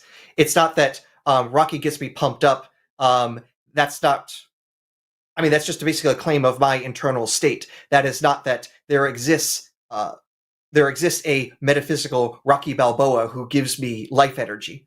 That would be a very different kind of claim, wouldn't it? I see what you're saying. That hit home. I apologize, Jets. That hit home. I understand. You're good. Again, my position is standing here and moving forward, right? So I'm always looking forward. So if the Rocky theme helps, it's not that I'm looking backwards to see if it's true. I'm looking forward to see if it works. Does that make sense? It doesn't mean it's right. Yes. I'm just telling you that's my sensibility, or that's the knowledge I have to dive into something. Wait, I'm saying it's not. Wait, now I'm saying it's not true. Is that correct? I got myself confused. Yeah. I appreciate it. It's an interesting conversation for me. I'm sorry if I'm eating up all of your time. I'm curious about it. I don't know what a theater actually is. Conversation.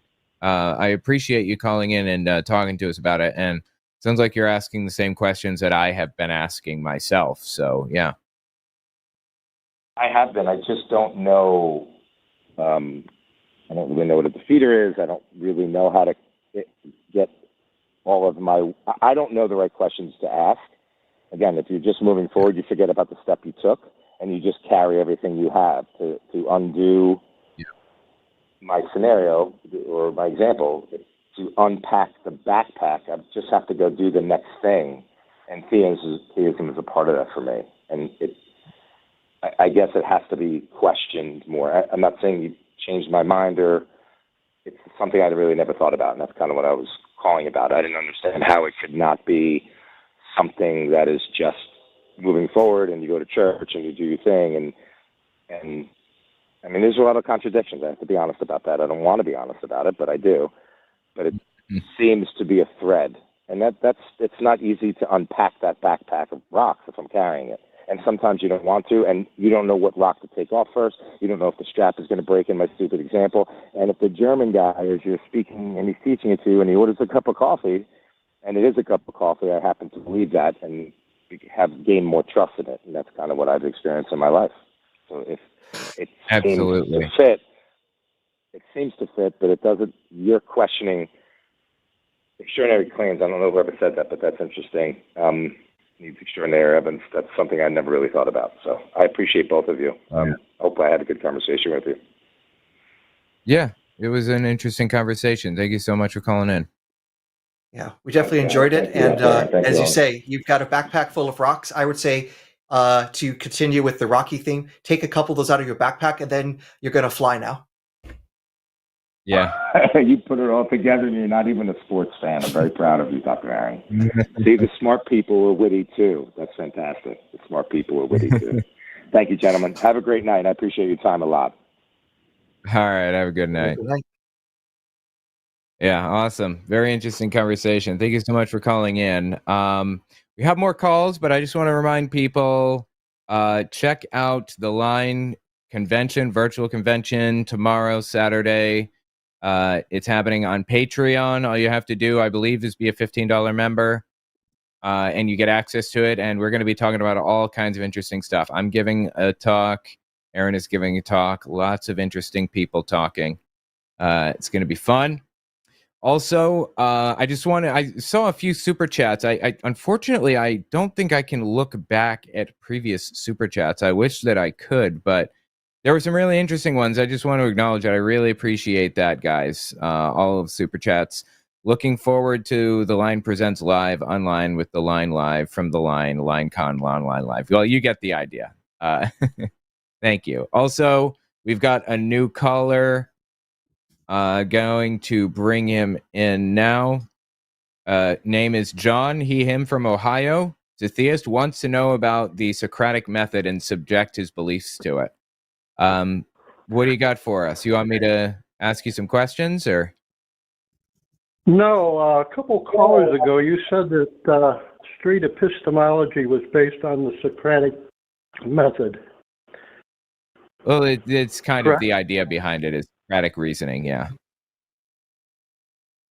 Well, I remember calling in a long time ago, and I was talking to your colleague, Matt Delahanty, and he was saying that he didn't know whether Socrates existed, or he didn't even care if he existed. Right. That's fair, sure. So how can you base your epistemology on somebody that you don't know existed?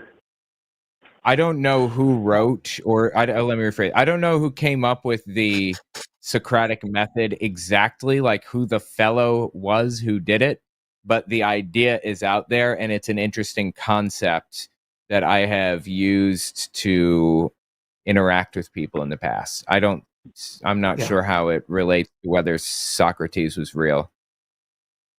Yeah, and I'll just fill in that when we're talking about the Socratic method, ultimately we're doing it based on Socrates as presented in the dialogues of Plato. And the dialogues themselves are mostly fiction, like the Republic, the most famous dialogue. No one thinks this is like a transcript of a conversation Socrates had. Other dialogues of Plato are more based on what happened in Socrates' life. But either way, we're ultimately saying what we're trying to emulate is this style of discussion as exemplified in the writings of Plato, where Socrates is the main character and is basically asking probing questions that ultimately makes the dialogue partner with Socrates realize the limits of their knowledge or the contradictions within their beliefs. Well, how do you know that what all that Plato wrote wasn't true? I don't, I suppose. Yeah, in fact, most of it is, fiction that Plato is just using to either advance a hypothesis or just become practice in this sort of thinking. So I had the luxury of having a really good philosophy teacher when I was doing my undergrad, and her position is we can't really know what Plato's philosophy about things was, because in one dialogue, he'll present this great theory and it sounds great and wonderful and thought out. And then in another dialogue, he'll show it's a whole bunch of crap and you shouldn't believe it at all. So what did Plato actually believe if he's contradicting himself? Oh, if we just treat this as teaching exercises, as procedures of actually exploring the questions, we're going to make a lot more progress. And whether or not any of these things reflect what Plato actually believed, whether it has any relationship at all to anything Socrates ever did, is irrelevant. The methodology is what we care about, not who actually did the methodology first. Well, who do you think did the methodology first? I wasn't alive thousands of years ago, so go ahead, Aaron. Yeah. So we have a few different sources about Socrates himself. Plato was one of his students, so we have information that way. We have information from another of Plato's students, or Socrates' students, Xenophon. And he actually wrote a memoir about Socrates, where he collected anecdotes from lots of people that knew Socrates, including his own anecdotes about being one of his students. We have things about him in satirical plays, where we actually know from other sources he actually attended a play that was making fun of Socrates himself. So we have these sorts of sources that can allow us to not necessarily know with precision the things that Socrates said and did, but enough to get a sense of the character and his approach, and why the Athenians ultimately decided they had enough of him and made him drink hemlock. Basically, they executed him by poison. Who do you think was the origin of he was the going around Socratic asking method? difficult questions. Who do you think was the origin of the Socratic method?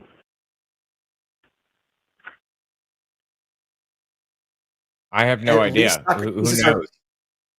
Yeah, and ultimately, Socrates might be our best ancient exemplar, but the philosophers before Socrates were doing philosophy, and I wasn't there to listen to them, so they might have been doing a similar kind of process. But ultimately, it's the dialogues of Plato that we use to model what Socratic discussion looks like. Well, I don't think Plato was writing fiction. And Delahanty asked me, how do I know that God exists? And I said, the reason I know that God exists is because I know that Socrates existed. But we don't. We do. Aaron just said But we that don't. Xenophon wrote about him. We do. Like we have some paper thin evidence of something in the ancient world.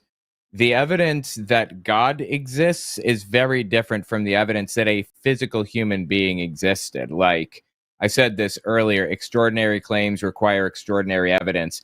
It does not matter to me whether Socrates existed. Maybe he did. Even me saying he existed has nearly no impact on my life in any way, shape, or form. But saying that God existed does have an impact on my life and the lives of the people around me. And there's a lot less evidence that God exists than Socrates existing, even. Well, as a JW, you don't believe that Jesus was God. But I'm not a JW. And I don't know But what it has you to do were. with anything. I was, but what does that have to do with anything? I don't understand. Yeah, I didn't believe in the Trinity. And by the way, they're correct on that point. The Trinity is nonsense. It was not biblical. Do you believe that Jesus existed? Probably. Okay, well, Jesus was God because he's able to walk on the water.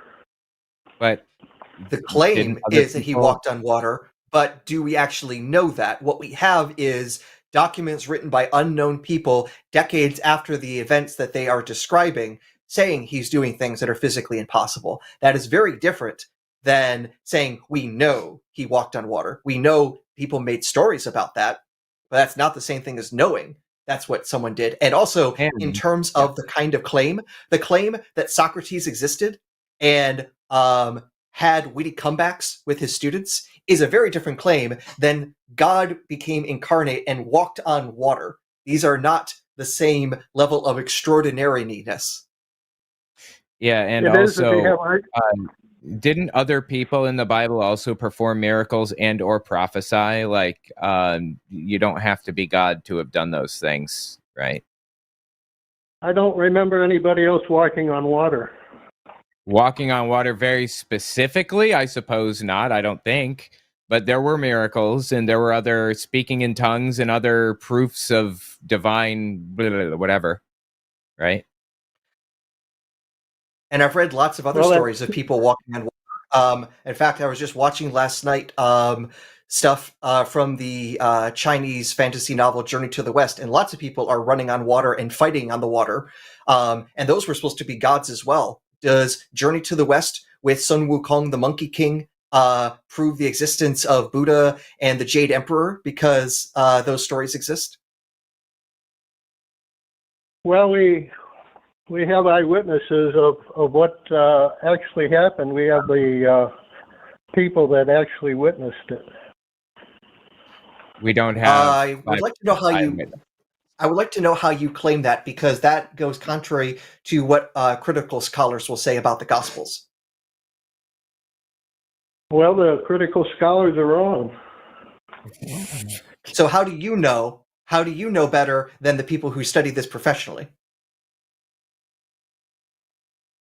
The same reason I know that Socrates existed and they don't. Okay. Which is? You know that Socrates existed? You know that? Yes. So what I feel like what you're communicating to me is that that you're a fool, that you will believe things without evidence. That's what I'm picking up. Is that what you're putting down? No, I believe what people wrote about, attested by multiple witnesses. It's a story. It's a story. It's literally a story. How can you possibly say that you're 100% confident that this is real when it was not presented as real? Some of it, a lot of it. Because Xenophon and Plato and another person actually wrote about him. Yeah, but and it that's wasn't not what we have with Jesus. Right. And a lot of the Bible is a good example here. A lot of the Bible was not written to be like interpreted as real. These were stories. Why do you believe them literally when this stuff was intentionally, specifically not written to be read literally? It was meant to be read literally. That's why they call it the truth. Oh boy. Interesting. I thought Jesus spoke in parables, but nonetheless, let's not get distracted with that. You claim you know, as if it's a fact, that we have eyewitness sources to the historical Jesus. How do you know that? Not just claim it, how do you know that? The same as I do for Socrates.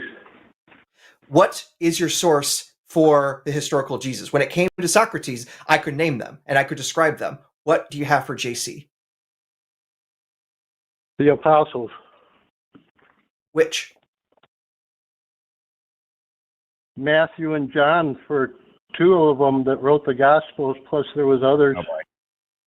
All right, we'll start with Matthew. So the problem is we know the Gospel of Matthew was not written by the disciple Matthew for multiple reasons. One is that the language tells us some interesting things. One, the fact it's written in Greek rather than the language that the Apostle Matthew probably would have known, Aramaic, namely. That would have been the language spoken in that region. So the fact it's written in Greek is already a bit odd. Secondly, the Greek is also weird because it is copying from the Gospel of Mark. This is actually one of the well-known conclusions in biblical studies, that Matthew used the Gospel of Mark as a source and doing a lot of even straight up verbatim copying from the Gospel of Mark. If this were just translation from Aramaic, why would they be copying something in Greek from someone who wasn't even a disciple? Koine Greek was the lingua franca of the civilized world back then. But why is it in Greek and copying exactly the Greek of another source who wasn't an eyewitness? He didn't copy. That's the problem. That's actually what biblical studies has shown. In the same way we can tell when students are cheating when they're copying from each other, it's the same sort of thing when it comes to the Gospels. We can find huge chunks of identical language being borrowed between the sources that is just not plausible by people independently writing these stories. Not if it actually happened, that it wouldn't be. Actually, it is. If you have two people write a story and they use identical language, you know they colluded. Literally identical. Like not and in a foreign language. Yeah, not like very similar, not like, wow, a couple of these words are exactly the same. No, like copy, word for word, verbatim, like a large amount of text. No, that's incorrect. No, it's not. Unfortunately, It's you're just not wrong. incorrect. You just don't even know what the biblical studies is. What we're talking about is not some brand new cutting edge thing. This has been known in biblical studies for over a century. At least, yeah. Why wasn't Like it known literally the before that? statistics or the usage between Matthew, Mark, and Luke in particular was done by Streeter in the 1920s. It's like the main source people will point to for like the number of word agreements or sentence agreements between the sources. And it's something like 50% of Mark appears pretty much identical in Matthew, for example. If that was So if you want to true, argue with then those why numbers, wasn't you it- need to at least know what the biblical study people actually say about this, rather than just say they're wrong. They did something very simple. They went and they counted the words. It's pretty straightforward. If it was true, why didn't they know about that before the 1920s? Dogmatism? They just didn't look Well, at it closely at all, is the problem. They denied Like, it. They went with the tradition. didn't It was know actually about useful to believe it. Yeah, and you didn't know Okay. about it, and it's 2025. Like, if you had just looked a little closer than you have, then you would have seen it. That's why they didn't know about it. Nobody really looked closely at it until recently, and it's I know- literally I know. verbatim, word for word copied. I know what the argument is. Then why It are seems like you you did. like? No, That's Why? modern. That's modern scholarship, though. You mean, yeah, facts. The best that we understand things.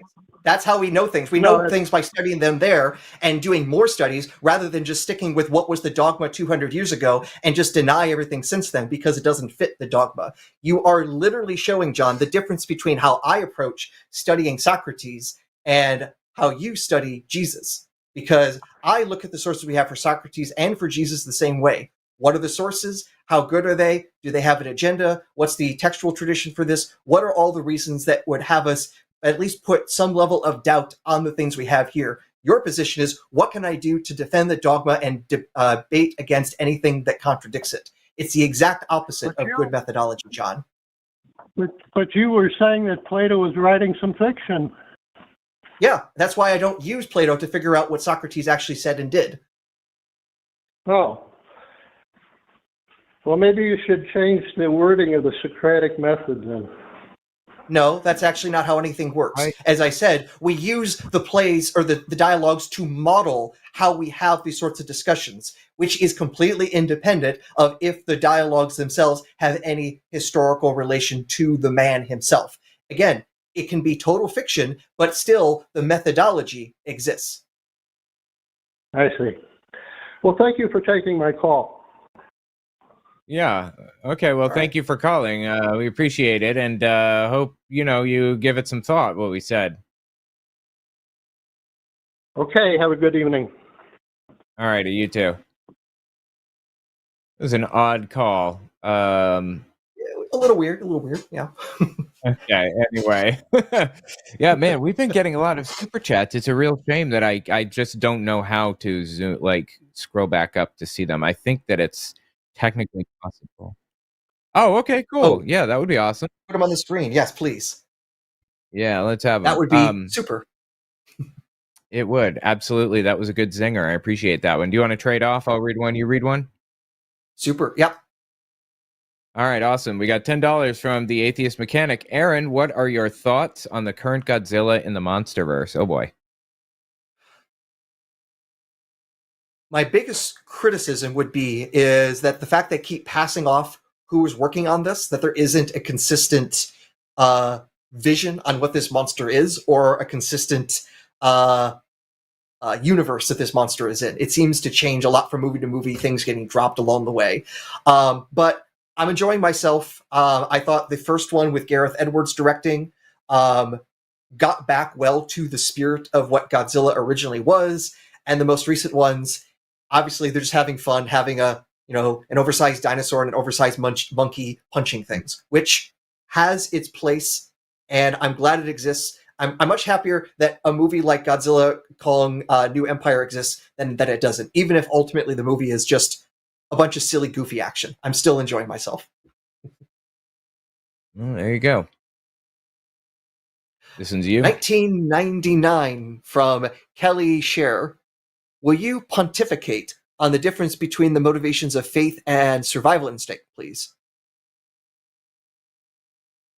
On faith and survival instinct. I mean, I know that the core of religious belief likely comes from people having like false positives rather than false negatives. There's an animal in the bush, or you hear a rustling in the bush, and if it's an animal and you assume it's not and it was just the wind, then you're dead. But if it wasn't an animal and you assume that it was an animal and you run, then you survive. I guess the idea is false positive versus false negative. To assume something is there watching us is how we evolved, and that's kind of the core of faith. I assume that's what you were getting at, right?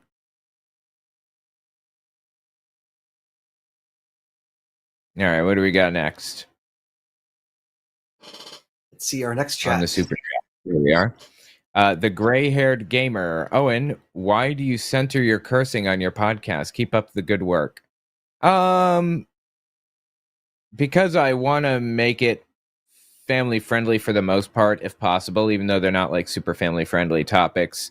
You know, you don't have to say unalive. I don't know why that word like kind of evolved into common usage. I know TikTok is kind of crazy about their censorships or whatever.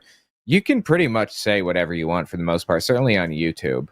I just want to make it kind of family friendly. And also the duck quack. Nope, that's the air horn. Oh my God. Nope. The duck quack, that's just top tier. I love it. You guys can hear that, can't you? And I do. Okay, and since we're playing the box here. Now you're an hole. You got that? You're an hole. Is what you are. No, he's an hole. That's Mike Pillow. Mike My Pillow Lindell complaining to a lawyer. Okay, sorry about that. Go off on a tangent. All right. $10 from Git Stanfield. Does string theory, from a purely theoretical framework, account for quantum mechanics and gravity? It's supposed to be one of the things about string theory is it basically you do string theory and gravity just pops out. You didn't even like request it. It's just like, here you go. I didn't order this, but thank you. So it's fundamentally quantum field theory, and gravity seems to come along for the ride. So that's one of the reasons people looked at it and said, there's something promising here. All right. $5 from Monkey a Typewriter. Robert, your scared act really smacks of guys who get shut down by a woman and start screaming, "You're fat anyway." Robert, just work on yourself. Yeah, I suppose so. Yeah, I can see that. A little bit of sour grapes. Yeah, I can see that. Yeah. And since it came up, do you know the, not parable, but the story of sour grapes? I don't think so. No, never heard it. It's one of Aesop's fables. Okay. That's cool. Yeah, and it's the story of this fox who is, basically walking around, sees grapes up high, and is like, "Oh, I'd love to eat those. They look so yummy," and tries jumping up, can't get them, and then just gets angry and says, "Yeah, they're probably sour anyways. I don't want them, actually." That's funny. I've never heard that. Yeah. Yeah, and I bring up Aesop because he is also someone we have very tangential evidence for, weaker than we have for Socrates. And the biography we have for him, we can basically tell it's like, oh, this was some sort of like rolling text where people just like kept adding to it. It feels very much like the 5-year-old, and then it got kind of like addition sort of stories. That's funny. Yeah. And a lot of Aesop's fables, fascinatingly, they have like a moral lesson, talking animals and stuff. A lot like the Bible when you think about it. I don't know. I'm fascinated by that. Is this you or me to read? I forget. You, I believe. Okay, $4.99 from Hannah Hodgins. Hi, Owen and Aaron. Thank you for everything, all you have done. Both of you are great. The line is needed more than ever. Plant Star. Or Seed Star? Seed the universe. Yeah. Yes. All right, we got $4.99 from Hannah Hodgins again. Also, question for Aaron. Do you think they will make you think they'll make more Godzilla and King Kong collab movies? And did you like the previous ones? Okay, so they're definitely doing another Godzilla King Kong movie because it's already been announced. Really? They've already done a mini trailer. It's called I think it's Godzilla X Kong Supernova. I might have the title a little bit off, but the subtitle is Supernova. They're already out there like recording scenes for it. People have been following camera crews doing stuff. Nobody knows what the story is yet. A lot of people are crossing their fingers, hoping they're going to introduce Space Godzilla. We'll see. That's awesome. I love that. Yeah. As for did I like the previous ones? There are things that I do enjoy about it, things that I feel are missed, but I have probably glommed on the most in enjoying the stuff from Japan. In part because it's always hard to do better than the original. In fact, one of the things that I have been trying to study with my wife is when Godzilla translates from Japan to America, what changes along the way and why are those changes happening? And not just in the Roland Emmerich one, but even more importantly in the what's called the Monsterverse version. Like, here are the ways that they have changed Godzilla in his origins, in his temperament, in his relationship to humanity, different than what you had seen previously in Japan. Why did America do that? And why does Japan continue to stick with the more original version? And understanding that, I think, is an important way of understanding both cultures. That's fascinating. I think this one's you. Yes. $5 from Joshua Everett. Looking forward to The Line Presents live online with The Line live from The Line. LineCon Online Live presented by The Line. Get in line to watch The Line. Find LineCon Online Live. Line. Good point, though. Yeah, I appreciate the point. We should definitely check it out. It's going to be interesting. Going to blow you away. Knock your socks off, if you will. Check it out. Go to the Patreon. Yes. And that's tomorrow. Make sure you're a patron at least at $15. And I will say Line many more times if you do. Yes, absolutely. All right. Is this one me? I think it is. Yes. Theists deserve a life that is untainted by horrible doctrine. Hannah Hodgins, by the way. They deserve to create their own lives. They deserve freedom from chains of religion. Absolutely. 100%. Everybody deserves to live their own lives. The Declaration of Human Rights, the United Nations Declaration of Human Rights, Articles 18 and 20. You should not be compelled to belong to a religion or an organization or a group or whatever. Everybody should feel free to leave their organization. And Jehovah's Witnesses, for example, violate both.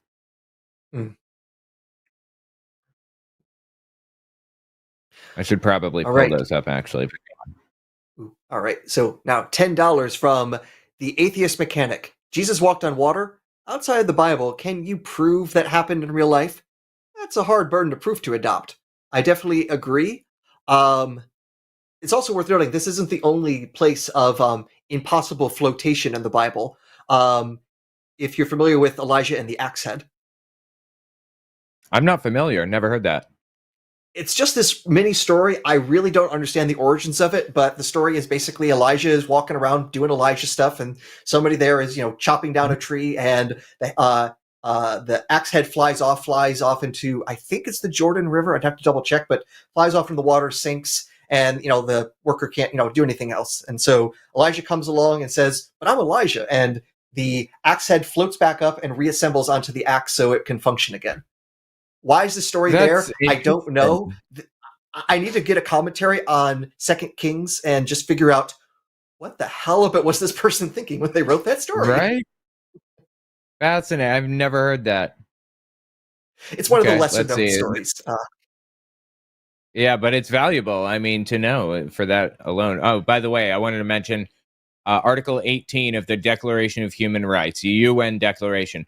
Everyone has a right to freedom of thought, conscience, and religion. This right includes freedom to change his religion or belief, and freedom, either alone or in community with others, and in public or private, to manifest his religion or belief in teaching, practice, worship, and observance. And Article 20, everyone has a right to freedom of peaceful assembly and association. No one may be compelled to belong to an association. There you go. Jehovah's Witnesses violate both, and so do many other organizations. All right.